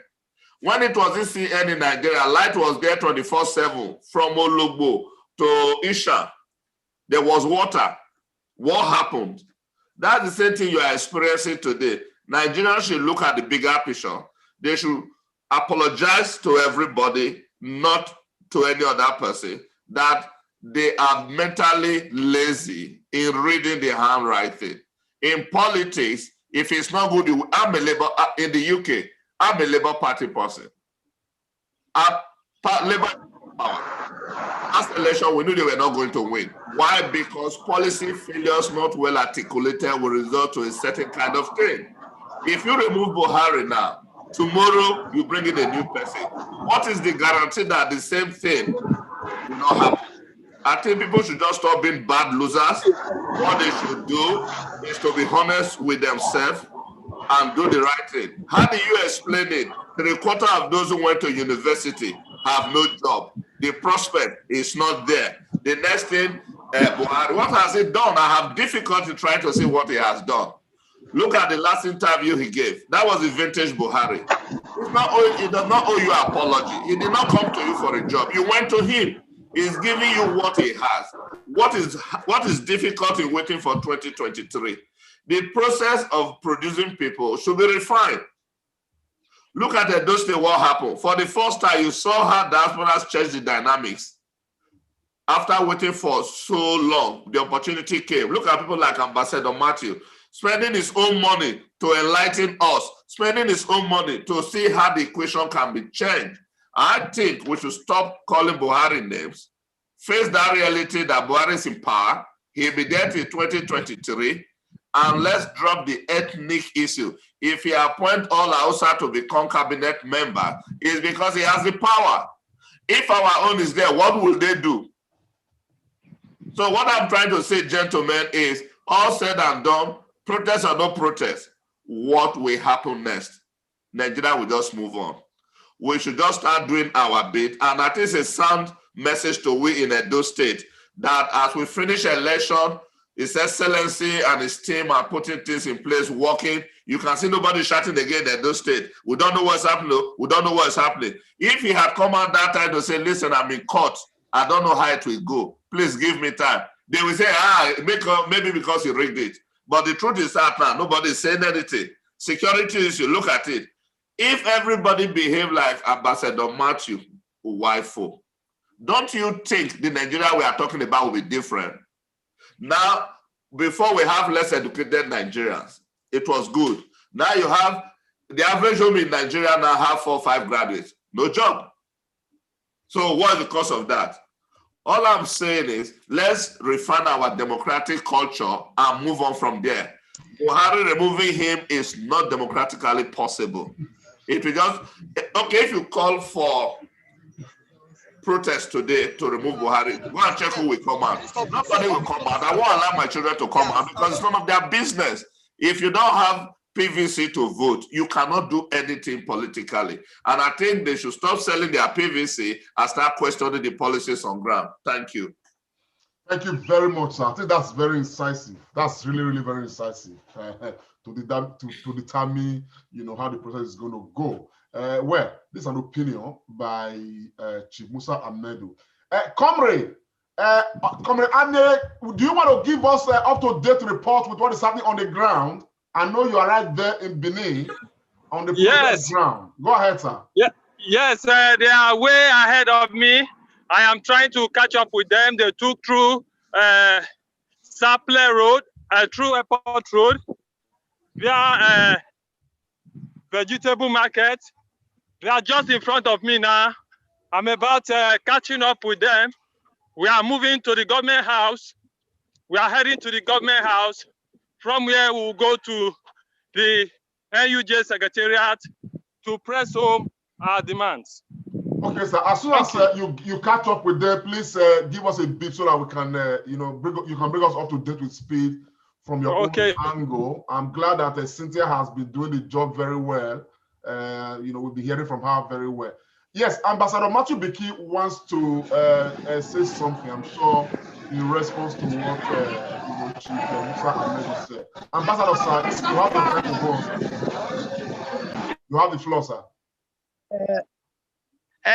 It's not so much as to respond, but to just make what I would say a recap or summary of a little bit of what has been said. Number one, we cannot justify Buhari. You cannot keep saying that Buhari doesn't have information. As he has told you again and again, he has all the information. But like Musa Ahmedu has said, you see, Nigerians, we tend to forget things easily because, like somebody else mentioned, mentally, we are lazy people. I'm sorry to say that. Before the gubernatorial elections in Edo State, in June, exactly on June 9th, I did a video where I raised an alarm that there were 473,000 PVCs not collected at the INEC office in Benin City. And before the elections, it was remaining 423,000 PVCs that were sealed up and taken to the Central Bank of Nigeria and put in the safe. Now, after the elections, those PVCs are still there, which means the people who voted in the election throughout the whole state, the people who never collected their PVCs were more than the people who voted, because the people who voted in that election were 380-something thousand people. So 400 and something thousand PVCs have never been collected up to date. And yet, the same people who refuse to collect their PVC, who refuse to exercise their civil rights, are the biggest noisemakers in the society. Oh, Buhari is this, Obaseki is this, Obaseki didn't do this. You buy your PVC. Your PVC is your right to select. Anyone who decides not to exercise that right is choosing to be ruled in most cases by fools. And where God has helped us in Edo State is that for once we have a people-friendly government that says that his powers, the powers of his administration flows from the people, and that with the people and himself having the same focus, we can achieve a lot. And a lot is being achieved in Edo State right now. And to tell you the truth, the whole strata of society is corrupt. That's the truth.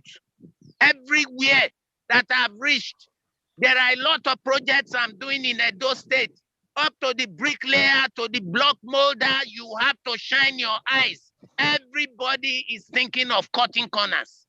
And that is why I said, if you remove Buhari, how are we sure the person coming to take over from Buhari will not be worse than Buhari? To be able to be sure of that is why we are having these discussions. We should strategize. People should speak out. People should say what is the correct thing. But when somebody tells you that there are certain things not discussed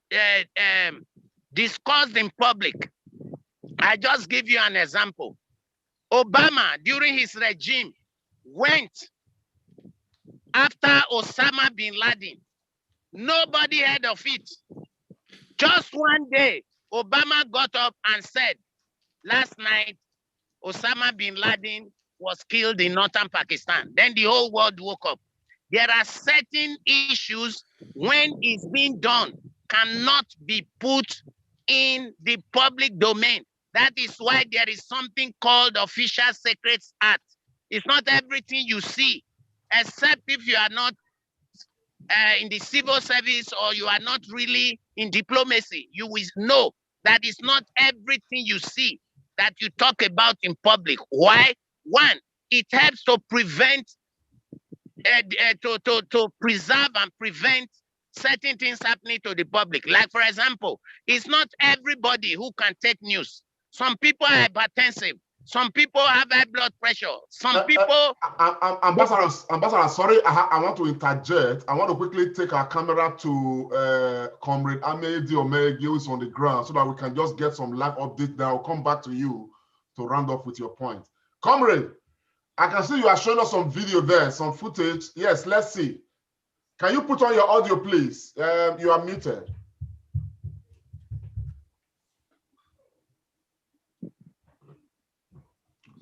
Comrade, can you unmute yourself so we can get you live on?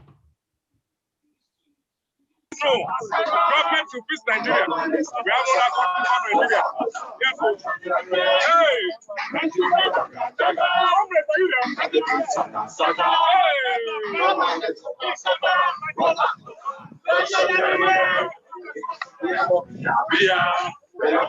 you Comrade, your video is muted, man.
Anyhow, we can see some footage there from Edo State. The protest is ongoing.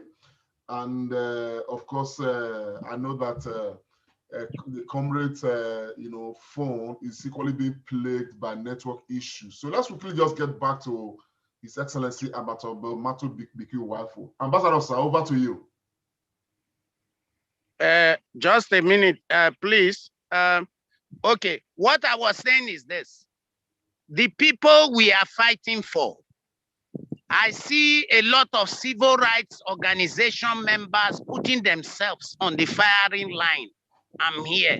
I see people trying to speak, and yet the same people you are trying to defend, you are seeking for their good. They are the first to criticize you. They are the first to put brakes in the system. That is why I said there need to be a change in mindset. Change in mindset is much more effective than legislation. Because see, for example, today, the amount of personnel, security personnel that had to be deployed to protect the protesters, a lot of hoodlums would have taken over without those security people. So this is what I'm saying. Our society seems to be warped. We need to strategize. We need to go on a public enlightenment to make our people understand that, as they say in Benin, Okonosu, Ukonosu, or where Emi Nogbosio, or Emi Agbosio, that is, the foolish man laughs when his friend is killed, but he forgets that the same thing that killed his friend is coming to him. If we can show love for each other and not look for personal aggrandizement, announcing, I did this, I am this, I'm that, I need to do this, it will be something that will be very, very, very wonderful if we really show apathy and show love for each other, which used to be in the old Midwest state. I grew up to see it. In the old Midwest state, if a child was walking on the street, people would stop the child. Why are you not in school? Nowadays, it cannot happen. Nobody cares. Everybody is so centered about their own selves. So what I'm saying is this. If you want 2023 to change, all those people with PVCs who have not collected them should go and collect. And when it comes time for registration, fresh people should register. After all, 70% of the Nigerian population are youth from the age of 18 to 35. They are youths. So they need to take charge of their own lives. It's their own lives that we are fighting for. And finally, please, I just want to say this. When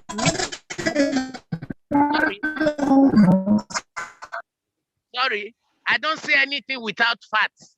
I always make sure I have facts, because I know if I say the wrong thing, I can be taken to court. Most of these cabals, the cabals have taken over the unions. That is what I'm saying. I'm not saying the union per se is not correct. I'm saying cabals are taking them over, because a lot of the money Like, for example, when a fish is 1,500 and they change it to 500, that difference is collected from the people in the market and it goes to the leadership. So what Cynthia said is very correct. Yes, they can change, the government can deal with the leaders, but those leaders need to be orientated. And where they refuse to be orientated, they should be disciplined. That's what I'm saying. An example should be made of them. Finally, please, I just give an example. When they were fighting, when Lee Kuan Yew decided to fight corruption in Singapore, all he did was just pick the leaders. A minister overspent, he was put in jail for 30 years. Another one like that. The leaders first, and everybody fell in line. Nigeria needs to be handled the same way. Thank you.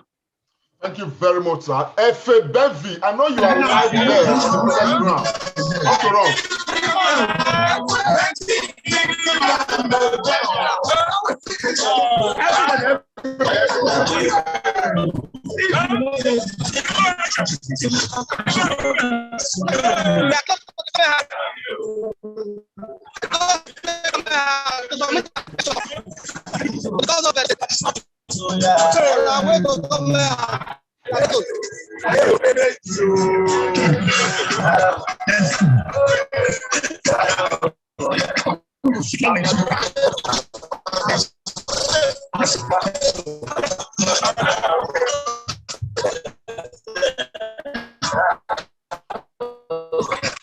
Okay, that's from Efe Bevi. Of course, the network is plaguing, but it's all right, no problem.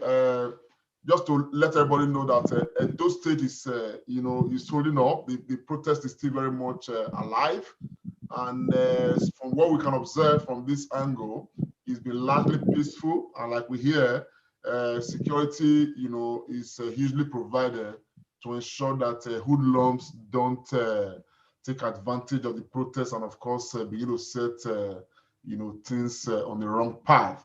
Having said that, let me quickly get back to Henry Bakari, Edo State in protests. What do you have to say, and what has your observation been so far? Henry Bakari, unmute yourself, sir. Well, thank you very much. Edo State, as we can see it clearly here, is well organized. And just like as rightly said by our sister Cynthia, that the governor has set up a security measure to make sure that the protest is not hijacked as compared to what happened in the NSAS. I think with the situation in those states, I think I'm very, very happy about it. And if the situation of this is placed in many other states, I think people will be able to air their voices, and maybe it will be heard without being hijacked. But some other places now, just like what came out from the Sahara reporters, that in Lagos, the police is dispersing the protesters with tear gas. But in those days, nothing like that is happening. I think those cities is really setting the pace. According to the His Excellency Ambassador Mantiu, who said that yes, Edo State is leading the race in real democracy. I think if you look at the election of Edo State the other time, it's really setting up a good example for people to follow. It's very unfortunate that many people will not be able to follow it because of their personal interest and maybe out of lack of orientation. But as much as I can see here, Edo State is peaceful, and we just pray that nothing more than this happens, because like what you know, some people might be paid to cause any problem, but with the situation on ground in Edo State, before any hijackers can come in, it will be very difficult. Okay, I want to bring us to something very, thank you, Mr. Bakare, something very sensitive. I drew some lines from this, and I'm going to play this clip from Mr. President in that interview. It is the issue that had to do with Niger Republic. But I want us to take a listen, and I'm going to quickly come to Chief Amedu to give us his thought on this matter. Police were well on this right.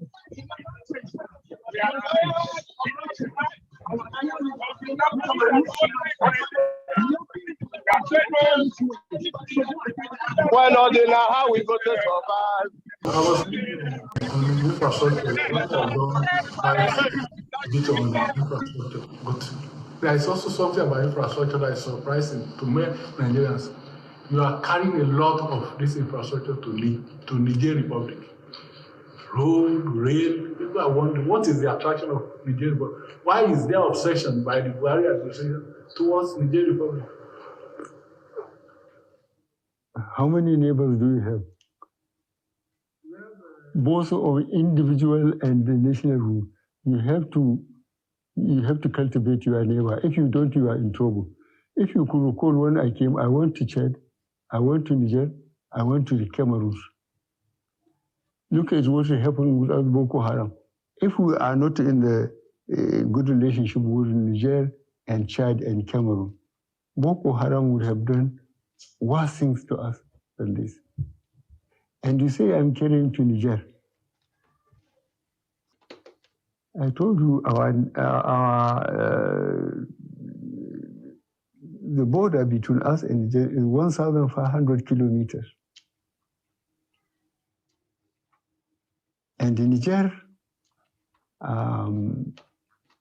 you see, I spoke to one Frenchman, and I have to tell you this. He spoke nonsense. I say, you people in 1885, you sat down with ruler and pencil and draw lines.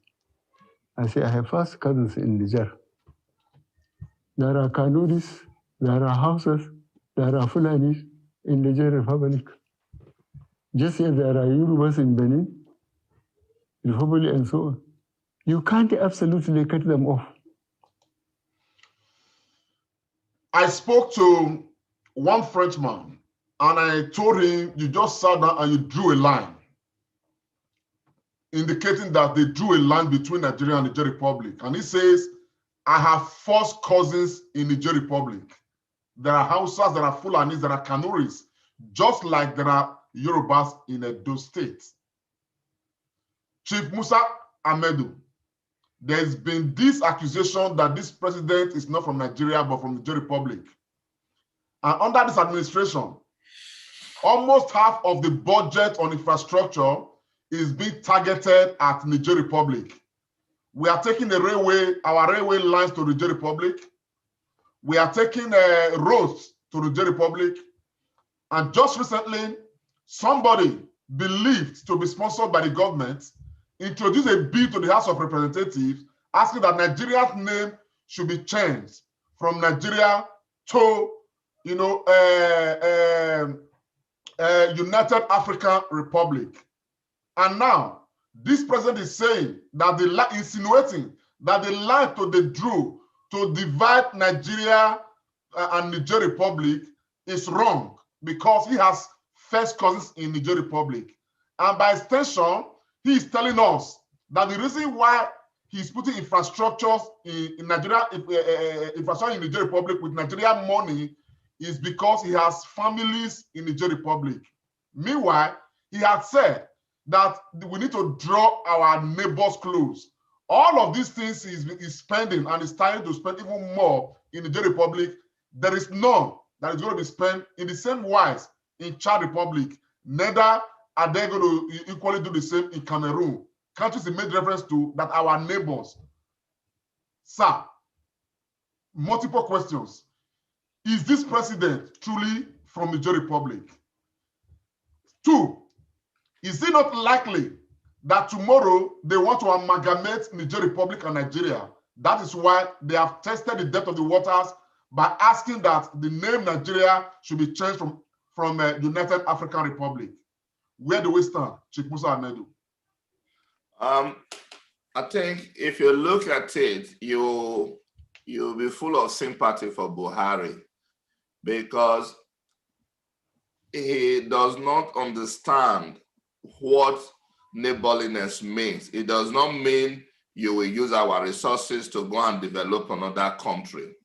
2, in governance, yes, there's possibility you want to say this country is a threat if there's a refugee influx like you have between Mexico and America, that's fine. But in this case, what Buhari did not say to us was his motivating factor, but it looks as if it's an ongoing script. If you look at it, Northerners, when they are in power, the way they disburse resources, it's not the way we Southerners would like to disburse resources, because accountability is not part of their culture in the first instance. Then at the same time, he did not give us any impact assessment why they are developing the Niger Republic against their wish. Because if it's not against their wish, my cousin being in the country does not mean I should go and develop that country. If he's reclaiming the old border Nigeria, that is a different matter altogether. He has an opportunity to do that when he himself and former head of state or former president sits down. He can think about that and bring it to the public domain to hear more. But like I always say, he has poor handlers. And I think Buhari is undergoing mental torture by doing so much half in between. Why did I say that? His Minister for Internal Affairs should be the one articulating that thinking and bringing it to the public domain. I think if Eddie Money had been voted for this sort of joke, it's a pet project for Buhari. It's not a pet project for Nigerians. In Nigeria today, we have no job, we are hungry. So any pet project will not work. Niger is not a strategic military point. Niger at the same time will never be at war with Nigeria because the basis for that will not arise. Even when that arises, Nigeria have the military capacity to overrun its neighbor any day, anytime. But I don't envisage that as a better way forward. What I think should be is that everything you can think of logically to run a country is missing in Nigeria as we speak. We need to change direction completely. And unfortunately, I don't know which will be the best direction than Ambassador Vicky Waifu's direction of proactiveness, which you are seeing already in Edo State. You can see there's going to be a protest. If the post right to protest, the governor is making sure things are not falling behind line. People's lives are important. For me, that is how I look at it. Secondly, why is Buhari not saying, okay, let's declare Niger a free land and turn it to an agricultural enclave? Yes, we can bring wheat or millet from there into Nigeria, set up an industry, employ our people.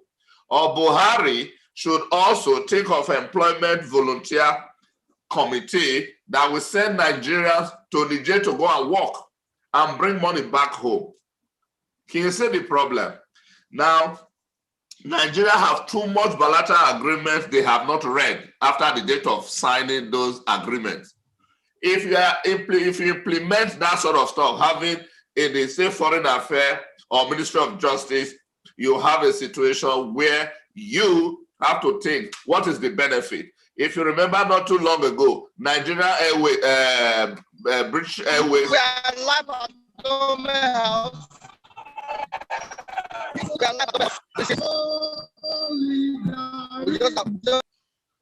Just go ahead, sir. We'll get back to that, sir. Not too long ago, if you remember, the issue of British Airways overrunning their quota in Nigeria. Nobody said anything because the federal government was unable to interpret quantity and quality. That means if you fly 5 times to my country, I will fly 5 times to your own country. That have not happened. Why? Something happened along the line. Immediately the foreign office intervened, the story changed. Nigeria is at the receiving end of everything good in administration. We need new thinking is there. We need new people is there. But I think the Nigerian political system always reward negative effort. It is negative effort to use your money to tell somebody, you know what, you French people, you drew a line. What do you do in return? A good country like Nigeria should be attacking the Commonwealth institution saying, where is our money? before you say we cannot come to your country unless we have a visa. They've not said anything. Who will pursue that? But the same advanced country comes to Nigeria, pay our people better salary, they go there. So what we need is a new thinking that will give the youth and average Nigerian the opportunity to feel Nigeria. And that is why the issue of patriotism is very low in Nigeria, because it doesn't see why they should be patriotic. You can say you are patriotic as a British because you know Her Majesty will sort you out. There was a time I was kidnapped in Nigeria. Her Majesty made sure I was released. Now, do the arithmetic. I stop at that. Thank you very much, sir. Always incisive. Ambassador Matthew Biki, sir, your hand is raised. I'm sure it's on this subject matter. Go ahead, sir. You are muted, sir. Okay. I'm not trying to dominate the whole discussion. You will pardon me, all the other speakers.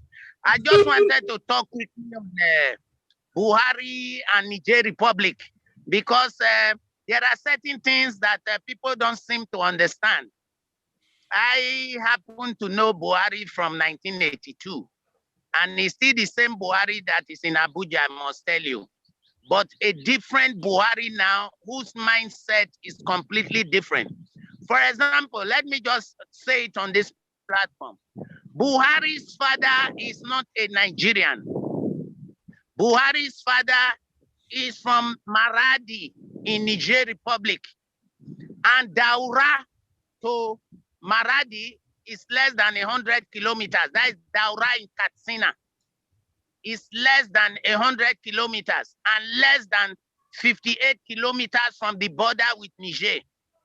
Now, Buhari's father used to sell duck in Benin. He used to sell duck, and he will bring the duck from Niger Republic to Daura, and there he met a Kanuri woman. The Kanuris are in northeast Nigeria, where the Boko Haram are fighting. And he married her and settled in Daura. So Buhari is very correct to say he has cousins, first cousins for that matter, in Niger Republic. That is true. Now, one of those cousins is Irimi. I cannot really pronounce his name. The one that set up the modular refinery in Miami, that they are sending oil from Nigeria to already illegally. They are supplying crude oil to that illegal refinery, and they refine their materials and they are bringing it across the border to Nigeria. And also to throw more light, when the borders were unilaterally closed, Idiroko border, not even a scratch to pass through Idiroko border. The Cameroon border was the same thing. But all the northern borders were open. People were trading. Goods were coming to Nigeria to the extent that people were removing cars from Benin Republic, taking it to Niamey through Benin Republic and bringing it into Kano and Kaduna. Our people are quite aware of these things. So it's nothing new. Buhari Buhari believes in nepotism. Buhari believes in religion, and I can say it here. Anyone can charge me and I'll defend myself. Buhari is a fundamentalist. You know, Buhari is not thinking of ruling Nigeria as a president. He sees it from the Islamic view. And what you people have to understand is this. In Islam, there is something called sadaqah. Anything happens, sometimes they say, oh, tomorrow. They believe that whatever happens to you is the fate of God. So even if Nigeria is broke now, and to buttress the fact, the governor of Katsina just said it, that the Boko Haram attack is a sign from God, is supported by God. It is God who wants it so. That is why it is so. This is how these people justify their nefarious activities. And you find out, for me right now, you are talking of patriotism. I must be very frank with you. Sometimes I wake up in the morning and I ask myself, am I really a Nigerian? Because Those days when we were growing up, Musa Ahmedu can testify. Nigeria was not like this. Nigeria, I still remember the first time I went to England. My ticket was 180 naira. And when I got to the airport, I was given a 6 months visa, one stamp, no questions. I went to New York, the same thing. I was given 6 months visa. Right there, stamped my visa. I got the visa from Kaduna, where American Embassy had their office. So what are we saying in effect? What we are saying in effect is Nigeria, something need to be done about our situation. Why our oil is being shipped to the north through pipeline. Who has ever spoken now? Every day, plane loads are landing in Zamfara State and shipping our gold, our minerals overseas illegally from Zamfara State. To the extent the CBN can even pay Zamfara State 5 billion for their own gold. Who is paying the South for their oil? So there are so many discrepancies going on. And that is why I said we need to strategize. And the minute you find out that the whole South speaks with one voice, they start being jittery, like happened when the Southern governor spoke with one voice. We need to speak with one voice. We need to strategize. That's the only way forward. And that is how I look at it. And Musa Ahmedu is very, very correct. We have been deceived by focusing on one man. But this thing runs deep in the society. It runs deep. Their thinking is different. They see Southerners as second-class citizens. That's all. And it's our people who have sold themselves like that. They give you some money and say, keep quiet. You just take it, you keep quiet. And that is what cannot happen in Edo State anymore. That is the narrative we are bringing forward in Edo State. And that's the narrative of the governor, that the people's money should be used for the people and not for individuals. And that is the way to go in Nigeria. Thank you very much. In fact, I thank you, Your Excellency. You have made some very disturbing revelations about Buhari and his parenthood and all of that. But we have time to digest that matter and, of course, dwell on it. Yes, let's go to Edo State right now. No, we told you last time that they come out for giving for anything. Like you said, no, that's it again. Commission. Okay, so that this will that every other time, the military government give us the effort that we are giving. They give us a give us. I don't think other kingdoms are not giving in Nigeria. Other efforts were given by ministerial administrators. So, sir, those are the points that raise here. We want to carefully look at the letter. Why we give other people to speak? That's the deputy governor. That's the deputy governor is out to address the people of Edo State. Okay, please, can you take your camera to the deputy governor so that we can see him clearly, sir? Sorry. That's the deputy governor. He's trying to address the people, the protestants, and the youths have made their points, and he's out to talk with them. Since please, can you face this deputy governor? Let us see the deputy governor very well. Okay. You can see him there right now. He's trying to address the issue. Your Excellency, we greet you, sir. Good morning to you. Please. Let this space a chance now. Can you see him now? That's the deputy on the stage. Yeah. To address the people.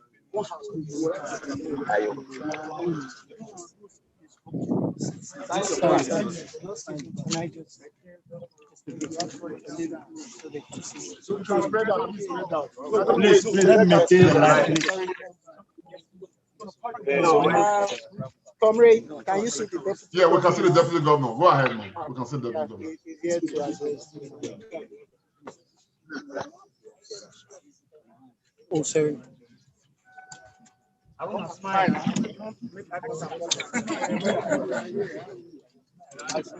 can also see that. That's the deputy doing chopping knuckle. I know, I'm tired of hearing presidency say. In fact, this is real democracy, where the governor or the deputy representative will come and talk to the people, and they are here to scream with them. This is what democracy is. At least, thank God, in Edo State, we are living in a democratic society, not an autocratic society.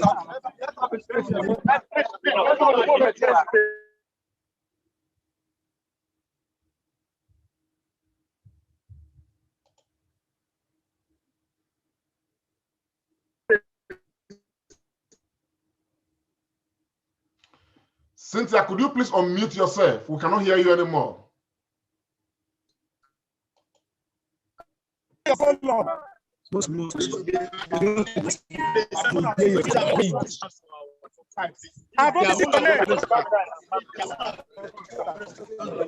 Alright, so right now we are live. They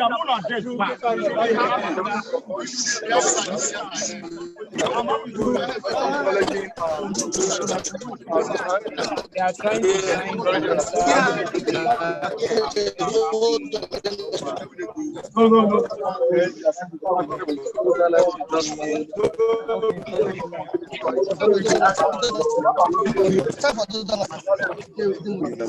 I'm going to submit on behalf of the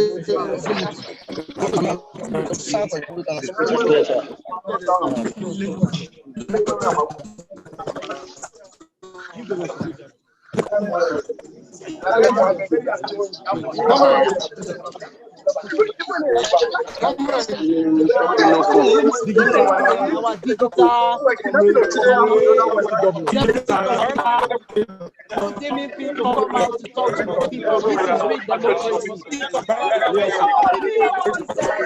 He said he was supposed to join us. That is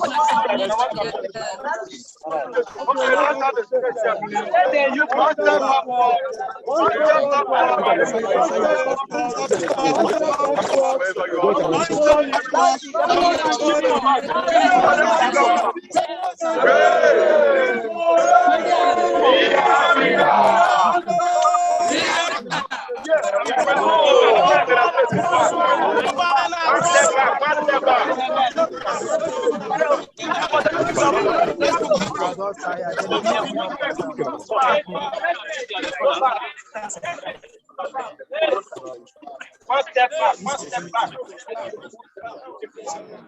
Don't step in back, there's enough space behind you. Step back.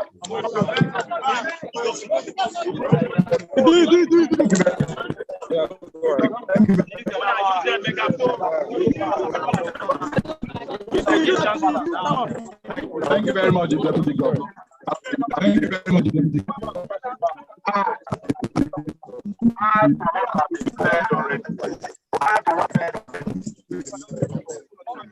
I have the mandate of the people.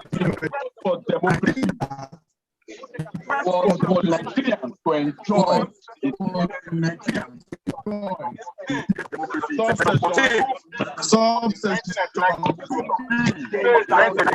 and welfare of the people shall be the primary purpose of government. We concede very strongly that security is one of the items. We concede very seriously that security is one of the items of the executive. And as such, of the federal government to provide security. I commend the state for the visiting and state that has been put in perspective. But we want to advocate that the insecurity on the highway, therefore people are dying on a daily basis. Our farmers can no longer go to the farm. Our people can no longer travel. And we need to evaporate from Benin to go to Nigeria and cannot from here on security. Deputy Governor, we also know that you also pass on that road. And you know what it feels, even in the heart of your own security. You want to advocate. And there are like topics saying that we came out this morning with notice that the number of security guards on the street of Benin is more than the number of security. But that what is therefore that we have the sufficient power to engage this people they want to their welfare. Yes. Yes. From the land of the highway, when you put it, you need 30 individuals. Those who are sent to the highway on the basis of those things, those who do not like their place. The time to take it very serious. We must not wait until the commissioner of police is killed on that highway. We must not wait until a certain member of government is killed on that highway. Because this matter is taking very, very, very seriously. Today in our country, 2 years down the line of democracy, that's not the spirit and the community of what's supposed to be.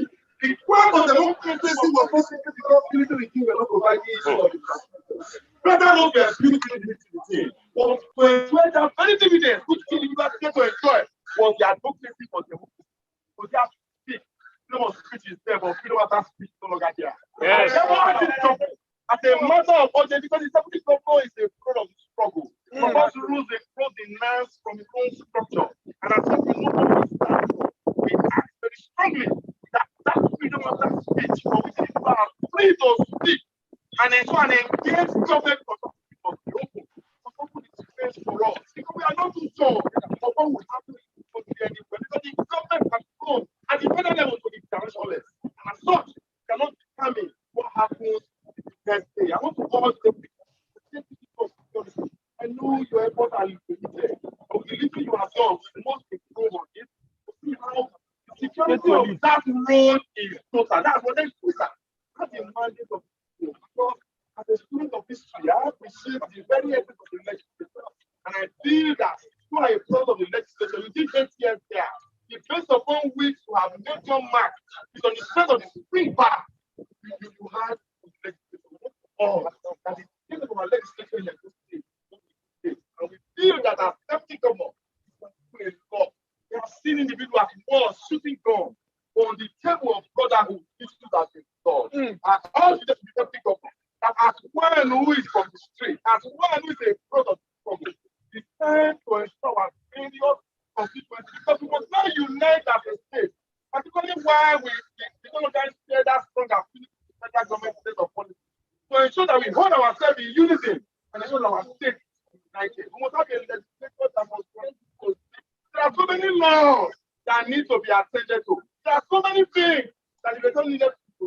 Representative, the issue should be resolved as soon as possible because democracy in itself is a reminder of the quality of governance that we have over here. So they remind us of what is the quality of what we have as a people. By this reminder, I want to urge the government of the day to play their own part and put their own on that path of their head at all levels. In terms of character, in terms of performance, in terms of good governance, and that's not doing it. That's all.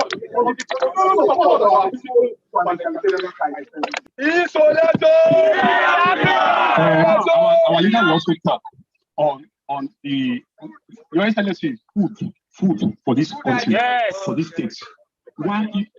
Somebody that is using fish to cook land, it's as if the person is a big man. It's a big man. Please emphasize the cost of living.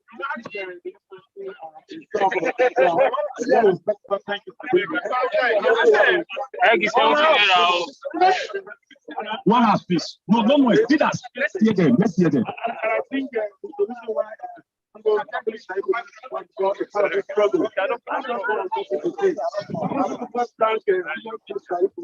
and also I would have organizing but also too, we are living in the one. I think God has been elected to want to urge you to have when it happens, you know, and you don't have enough police.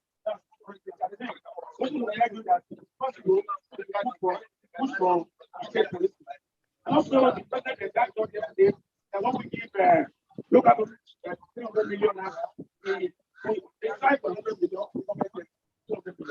What brought the motivation to the capital to the highest level? And finally, I want us to make your path to really take the call.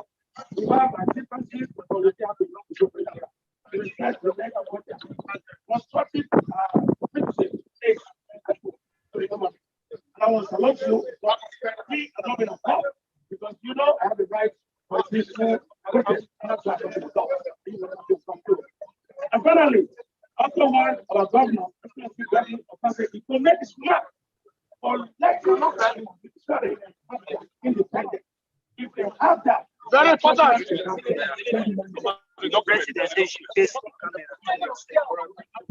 All right, please, we need to hear from our deputy governor. Please, we need to hear from him. We need to hear.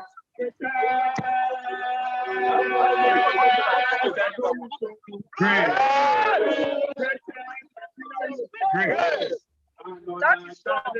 Jesus. Another challenge. More everybody. Double challenge. Another challenge. Another challenge. Who did they happen? What did they happen? Double challenge. Bombing, I never see this kind of country. I never see this kind of country. Oh, another challenge. Another challenge. This one now double challenge.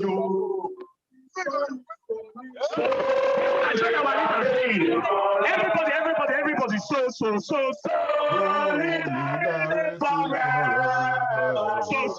Solidarity forever.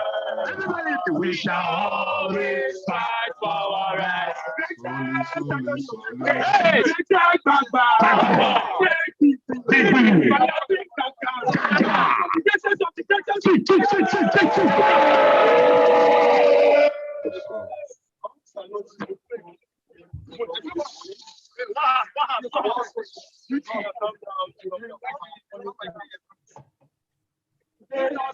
We are all on the street. And we have distinguished the ministry and the civil rule. And we have agreed that what is the difference between freedom of speech and democracy is all. And we struggle to have democracy. And we are saying that democracy exists to the extent that we have freedom of speech. Am I getting you guys? Yes. I also want to address this topic. No.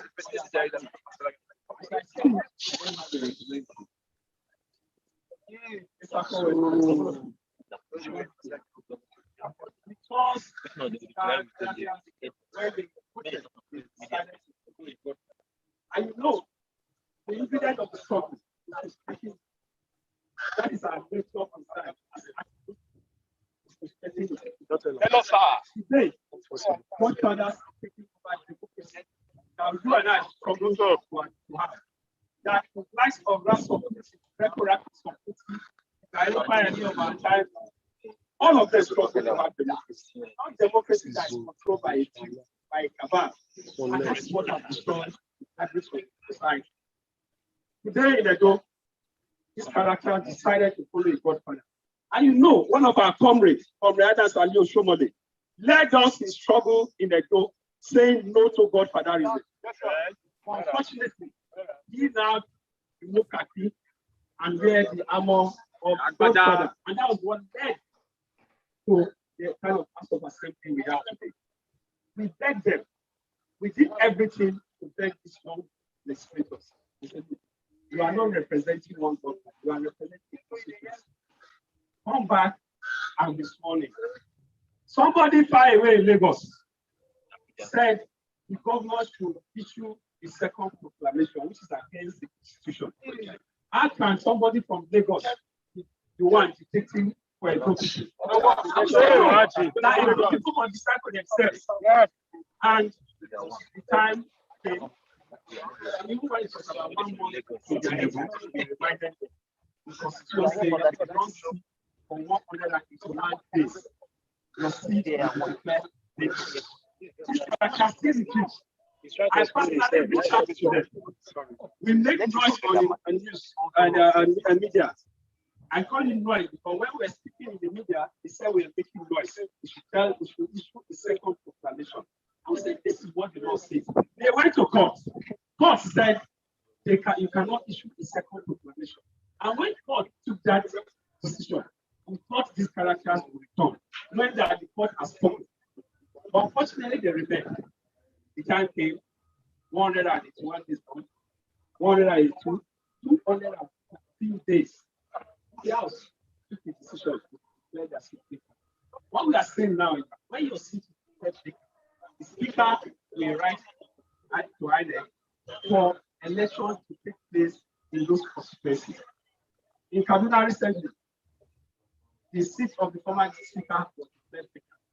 And INEC has scheduled an election for the by-election. We are waiting for INEC. INEC is telling us that the matters are in court. Until the issues are settled in court, they cannot conduct the by-election. So that is what is holding us as far as this is concerned.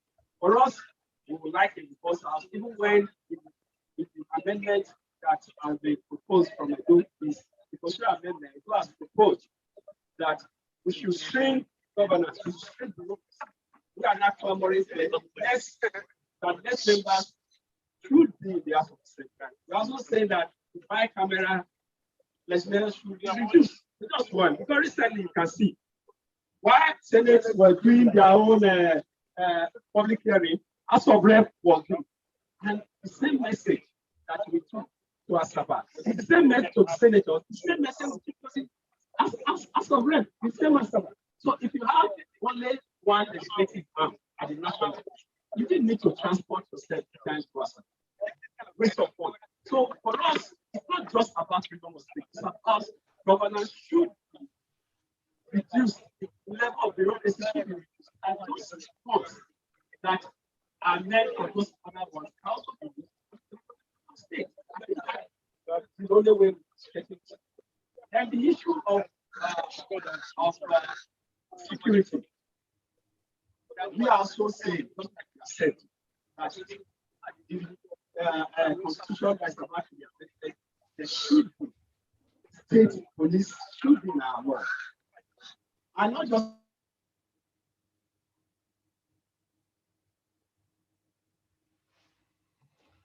okay, we may have some glitch right there. Anyway, just to summarize, that's the protest ongoing at Edo State. They've gotten to the government house, and of course, the deputy governor is the one actually addressing the protesters right now.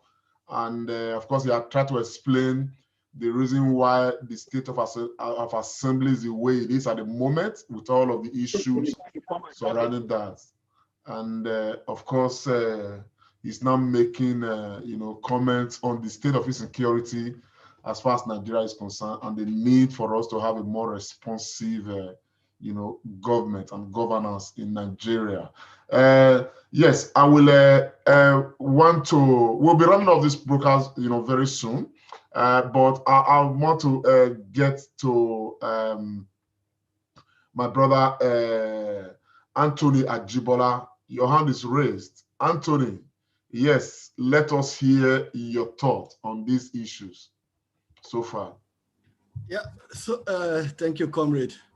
I actually wanted to respond to the notion from Chief Ahmed regarding Buhari not stating his motivation. I think Anthony, sorry, sir. I think that name actually is High Chief Musa Ahmedu. When you call it Ahmed, it takes my mind to Sokoto. It's an Edoma. His name is High Chief Musa Ahmedu. Thank you, the universal comrade. Slip of tongue, sir. Go ahead, sir. The tongue slip. So I think our ambassador has stated so much about that, because for me, I think the motivation from Buhari was clearly stated. You can see it clearly, and you can also read it in between the lines, that why he's taking these things because of his parental affiliation to Niger Republic. And moreover, if we can take our mind back to the 2019 presidential election, we will remember that the president of Niger was also in the campaign train of Muhammadu Buhari. He was in Kanu. So the intention, it was not like a coincidence, it has been there. And Buhari have this plan right from onset. He's only just executing it now, and that is why we kind of feel surprised. So the belief that there is no motivation, there is a clear motivation for the developmental drive towards Niger Republic. Okay. The major clamor really is about today in Nigeria is about restructuring. And, so I actually wanted to hear a lot from the president when he was asked, a question on the issue of restructuring. Yeah, I mean, just to take us through the lane of memory, as regards that, a chat the president had with Arise TV. Let's take a listen to his response to the issue of restructuring.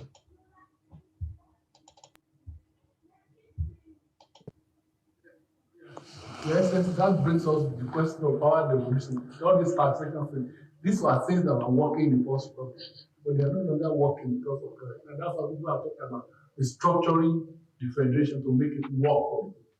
And it was part of the APC manifesto in 2015. And what is your position now on devolution of powers?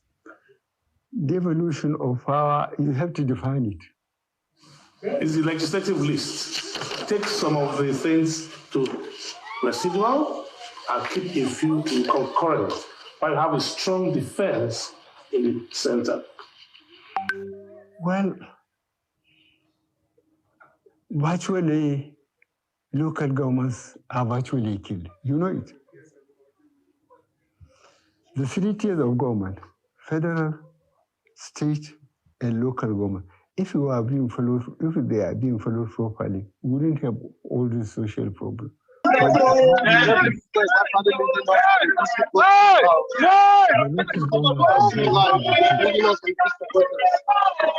And this is not good for this country.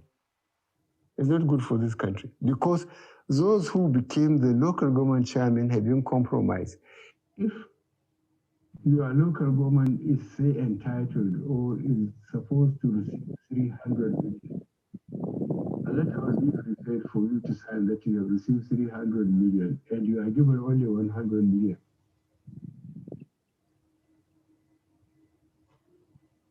So how can we reduce the powers of governors and give more powers to local governments? By writing a new constitution. Reduce the powers of the president. While we're at it.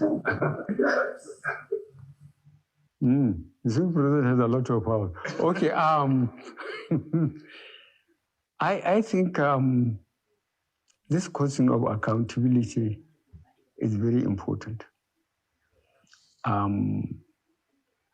The schooling, especially education, is suffering so much. If, for example, during our generation, I spent 9 years in boarding school. And the teachers then treat us as they treat their own children. If you do well, you are brought before the classroom and praised. If you misbehave, they remove your thing and plug you there in front of the class. So you just have to behave yourself. But now, one of the chaps from Ogun State, Pastor Bakari, he told me when he came back from America, he went to his alma mater, and he couldn't differentiate between the teachers and the children there. You see, the teachers used to take students as their children, and they have all the time for them. But problem, the standard virtually has collapsed. Chief Musa Amedu, that was the president's response to the issue of restructuring, devolution of power, and did he respond, sir? From your own point of view? Hi, Chief. Come with your question again. No, I said what you just watched was the supposed response of Mr. President to the issue of restructuring, devolution of powers, and all things, everything around that region. Of course, he told us the tale of how he spent 9 years in school, and how teachers used to flog children, and how today there are no more differences between students and teachers. I mean, I don't know, as a response to these very salient and burning issues. You will still need to forgive Buhari one more time, it's not Buhari. If you be privileged to meet Buhari, you will say that he is not a motivated person to think for others. Once he's cool, he's happy. For me, the interview you are referring to is like you went, you visited an Odion way and say, oh God, this community, they're not the build house here. You see, they burn you here, make you live matter. No more they take the build house. Not knowing that the person talking can equally buy his palace and rebuild it. Coming back to the question, Buhari does not believe in restructuring, and he has no reason to believe in restructuring because he didn't struggle to become the president of Nigeria. Apart from old rhetoric about making it ungovernable, those are by the side. I still hold his handlers responsible. And we are bad losers. We Nigerians, we don't know how to lose with respect. What do I mean by that? Is now that you now discover that Buhari prefer BBC Hausa radio, they should not look for people who speak Hausa language and open Hausa radio service in Nigeria. Because to me, Buhari is not listening at best to anybody but himself. And the people around him are happy because they get away with blue murder. Now, if there were really institutions in Nigeria developing, forming to metamorphose it to something permanent, all this crisis will not be there. Do you know in Nigeria they used to have social service? Find out anybody that grew up 70s, late 60s, early 70s, early 80s. There was also so many things was happening. All of a sudden it collapsed. It collapsed because Nigerians quickly give up. Buhari cannot restructure Nigeria. It's only Nigerians that can restructure Nigeria. And the oxygen for that to happen is the level of belief and patriotism. That for me, I'm not seeing. That for me is non-existent. The people who interviewed Buhari, who did that piece, they look like people who went for dinner. You know, when you go for a dinner, the official, the president you are saying will become informal. He'll be telling you certain things and he'll be dismissing certain things you are telling him with authority. That's what you are saying. At the moment, we need a shepherd that can say, just imagine if you became the governor of Edo State. Are you contemplating what you'll be saying in Edo State? You will not be contemplating because already you know what it stands for. You read the papers, it's all cut and paste story. We don't know what is happening in Nigeria. You remember the other day when Obaseki said, put your finance in order. The federal government is borrowing too much money. Every year was a go. Hey, Obaseki has started to get. Hey, what an insult. Why should the followers now be scared of talking to the person they elected to lead them? Can you see the problem? He is the first primus inter pares. Buhari, this is the first time we are seeing him properly. But you can now see that there is nothing on the table. There is no good template. Look at the issue of the military crash and so on. We don't know the truth. But if it was a situation where you have institutions, they will go ahead, investigate, and report back to the public. You don't threaten people. He's bringing military style. That is what he's doing. The South is the surge of his problem. That is, they ask too many questions. So he will deploy military tactics, cut their supply routes, which is patronage, and you will start getting something different. And our people that go to Buhari, they go there for something totally different, not for something democratic, but economical. Just look at what has happened in the last 1 week. The story is changing for nothing. It's buying time process. Like Ambassador said, before you know it, 2023 will be there. The story is the same, unless we change the narrative and bring the Edo style of governance up to that level. But we can't do it because they are a majority. Exclusive list will not allow you to do what you want to do at that level. And my own consolation is I just look up to Edo State, really. And I feel cool about that because in Edo State, you have a look at the protest today now. Look at the way Edo State handled it. If the federal government have handled it like that, would there be any problem? What you have seen today is a case of, you know, NSAS, the way we pepper you, this time to be worse. The story changed. Nothing is happening. There is so many things that need answering in Nigeria. But my own 2 point is, number one, why are we going to bed hungry? Number two, how come graduates are not getting jobs? That is what will preoccupy me. And the first way forward is to normalize reality. The reality is that the oil is up south and the northerners are creaming it off. They now even have an add-on. They have gold and diamond without accountability. Where is that money going to? The more you talk about Nigeria, the more you just end up having BP. Yeah. I think we should just look up Edo State for now and allow Buhari to do whatever he wants to do. 2023, if they've not sold their PV, those who brought him, then we can now look for somebody who will actually rule us well. Thank you. Thank you very much, sir. Your Excellency, Ambassador Matthew Bikiru, on the very last note, sir. Just for us to round off your own cap on the matter of today. Well, the only thing I can say is that I'm today, being on the ground in Edo State and being in Benin for that matter, I am very proud of my state. And like Musa Amedu said, I'm telling you people the truth. Oh, my state is my first priority. I might be stemmed in nepotism in that. Yeah, I won't be doing anything different from what other people are doing, because when you put your house in order first, then you can be able to put other people's houses in order. So to cap it all I'm saying is I'm calling on all Edolites worldwide. Let's put our own home in order. Let's love our neighbor as ourselves. If you do not love yourself first, you cannot love your neighbor. If you are not blessed, you cannot be a blessing to others. So let us support the government of the day in realizing its mega agenda. And let us stop all this propaganda and washing dirtiness in public about things that are irrelevant, that cannot put food on the table of the common man. Election is finished.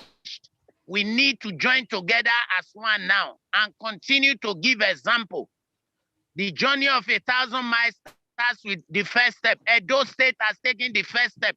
We are directing the whole nation, both in obeying the rule of law, in setting the pace for democracy. And today, I'm a fulfilled man. I heard the deputy governor talking about the 14 legislators. It was not different from the video I made on June 4th, analyzing the situation. And I heard him talking about the security position.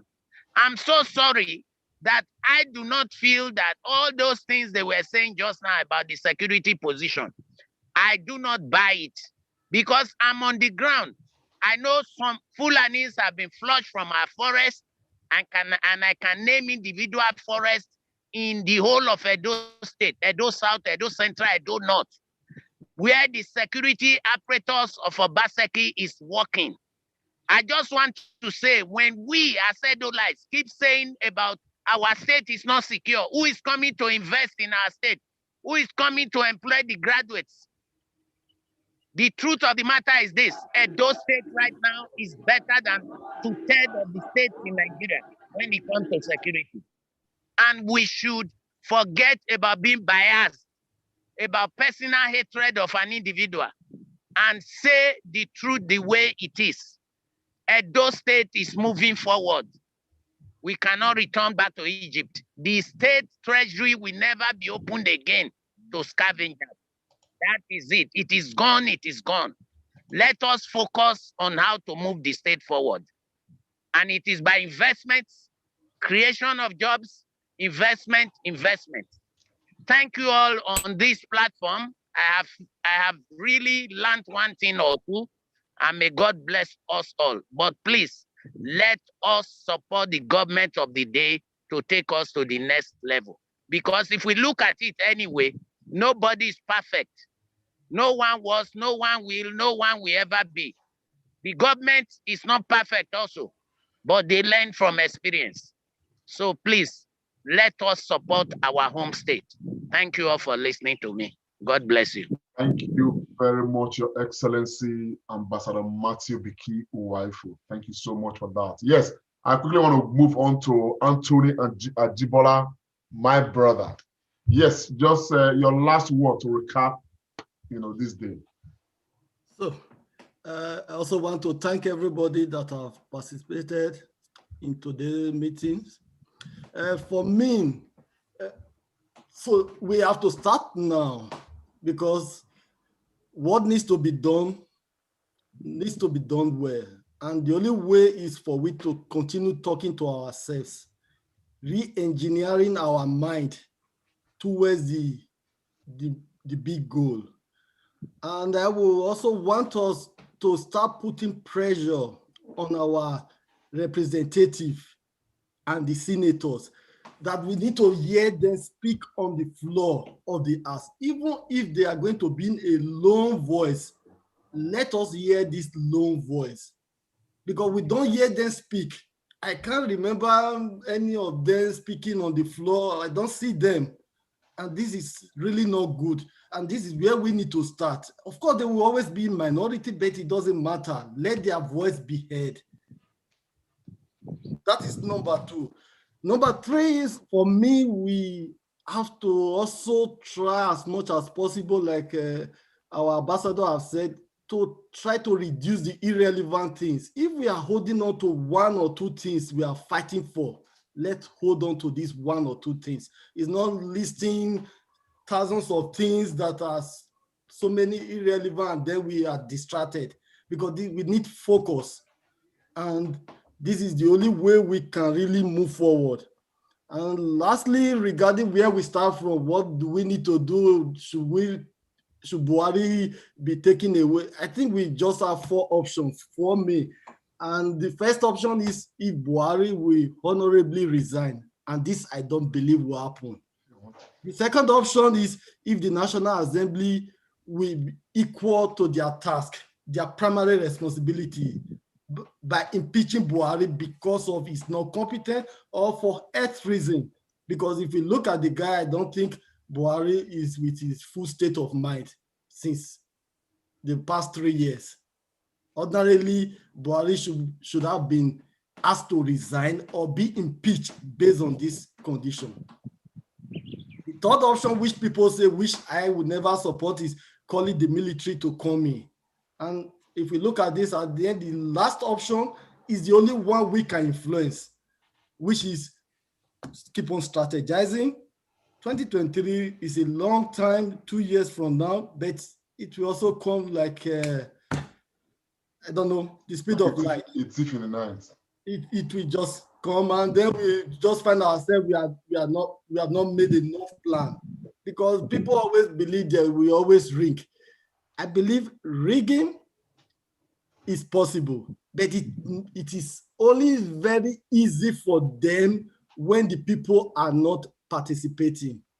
If people come out to participate directly or indirectly, it will be difficult for them to rig any election. It has been like that, even in the Second Republic, in the aborted Third Republic. Rigging will only be easy for them when people don't take part. So the drive we need now is to try as much as possible to talk to everyone close to us, for them to talk to their people close to them, that they need to take part. And 2023 we will be able to redirect Nigeria to the place we want it to be. That is my submission. Thank you very much, my brother, Comrade Anthony Ajibola. He's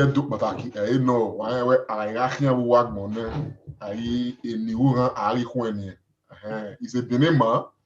Ajibola, you know that by the time you start your sojourn into the the wider world, circumstance can make you begin to bear names that does not look that may not look from where you are from, but it's Omoroji is my son name. There's an Omoroji inside the matter. Omoroji is my son name. Ajibola is my father's first name, so I just keep it. And Ajibola came because of sojourn into the wider world. I must. Anyhow, I still have my brother in the house who is going to give us his last word for today. Henry Bakare, Comrade Henry Bakare. Yes. You are muted, sir. You can unmute yourself. Okay.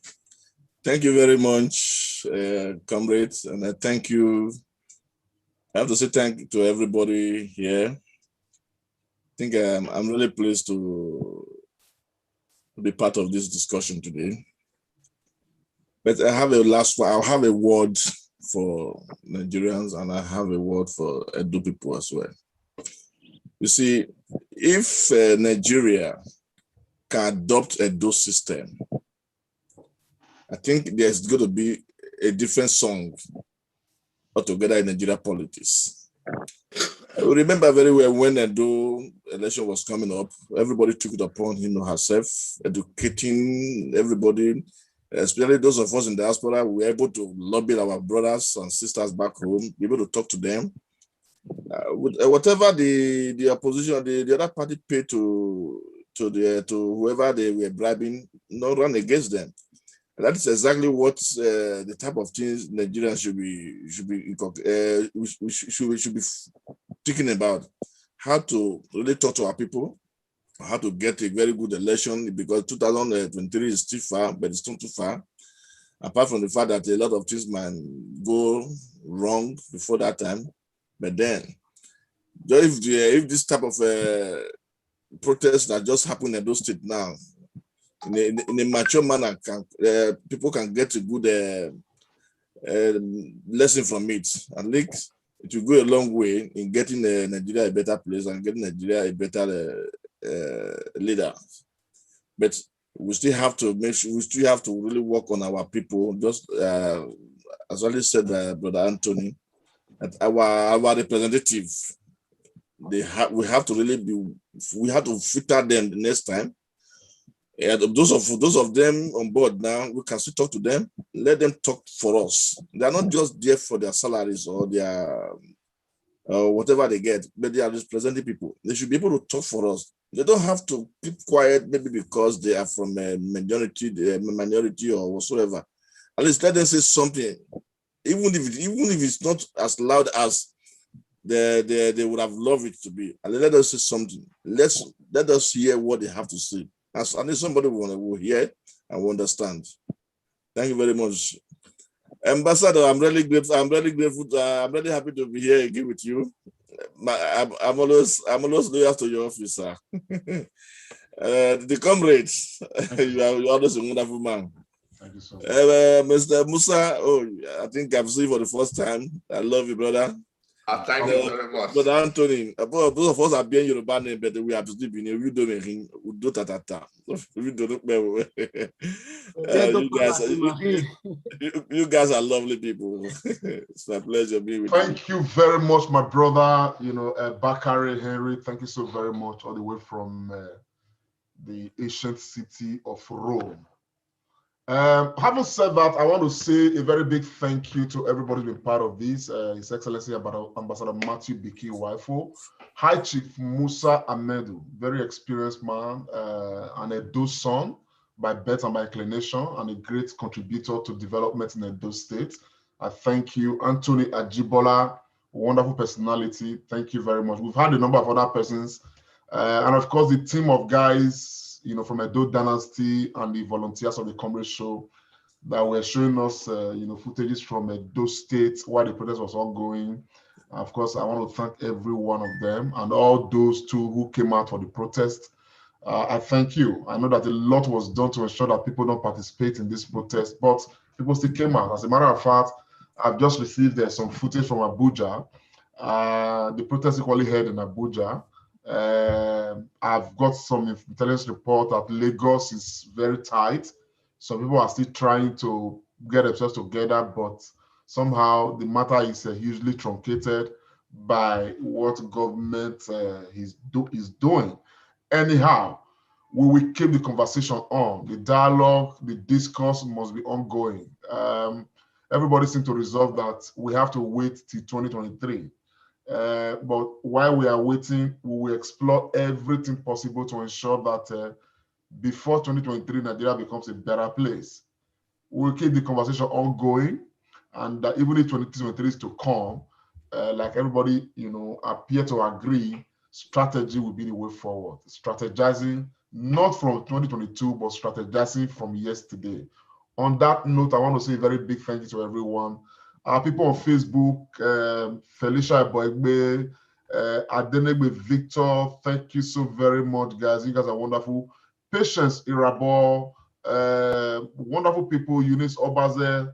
I see you guys, honestly. Thank you so very much for being part of this discourse. We probably have a number of persons on YouTube, Michael Santana, numerous other guys, Sydney Odia, thank you so very much. Brittany Susan, thank you very much. Tina Conker, thank you so very much. I probably have Kenj TV, Sly Jacob. All you guys are wonderful. We've had different views, sometimes different views. However, we've all had views to express as far as this matter is concerned. So I am truly very grateful. The Comrade Show is grateful to you all. If you are part of the Comrade Show, please subscribe. If you are not subscribed to our YouTube channel, follow us on Facebook so you can be part of this national discourse we regularly bring on to the internet space. On that note, I want to say a very big thank you. My name is Comrade Lante Ikmomusa Oriahi, and I'm saying bye for now until we see you again. Thank you very much. Bye. Ambassador, people, Henry, everybody, Anthony. All right.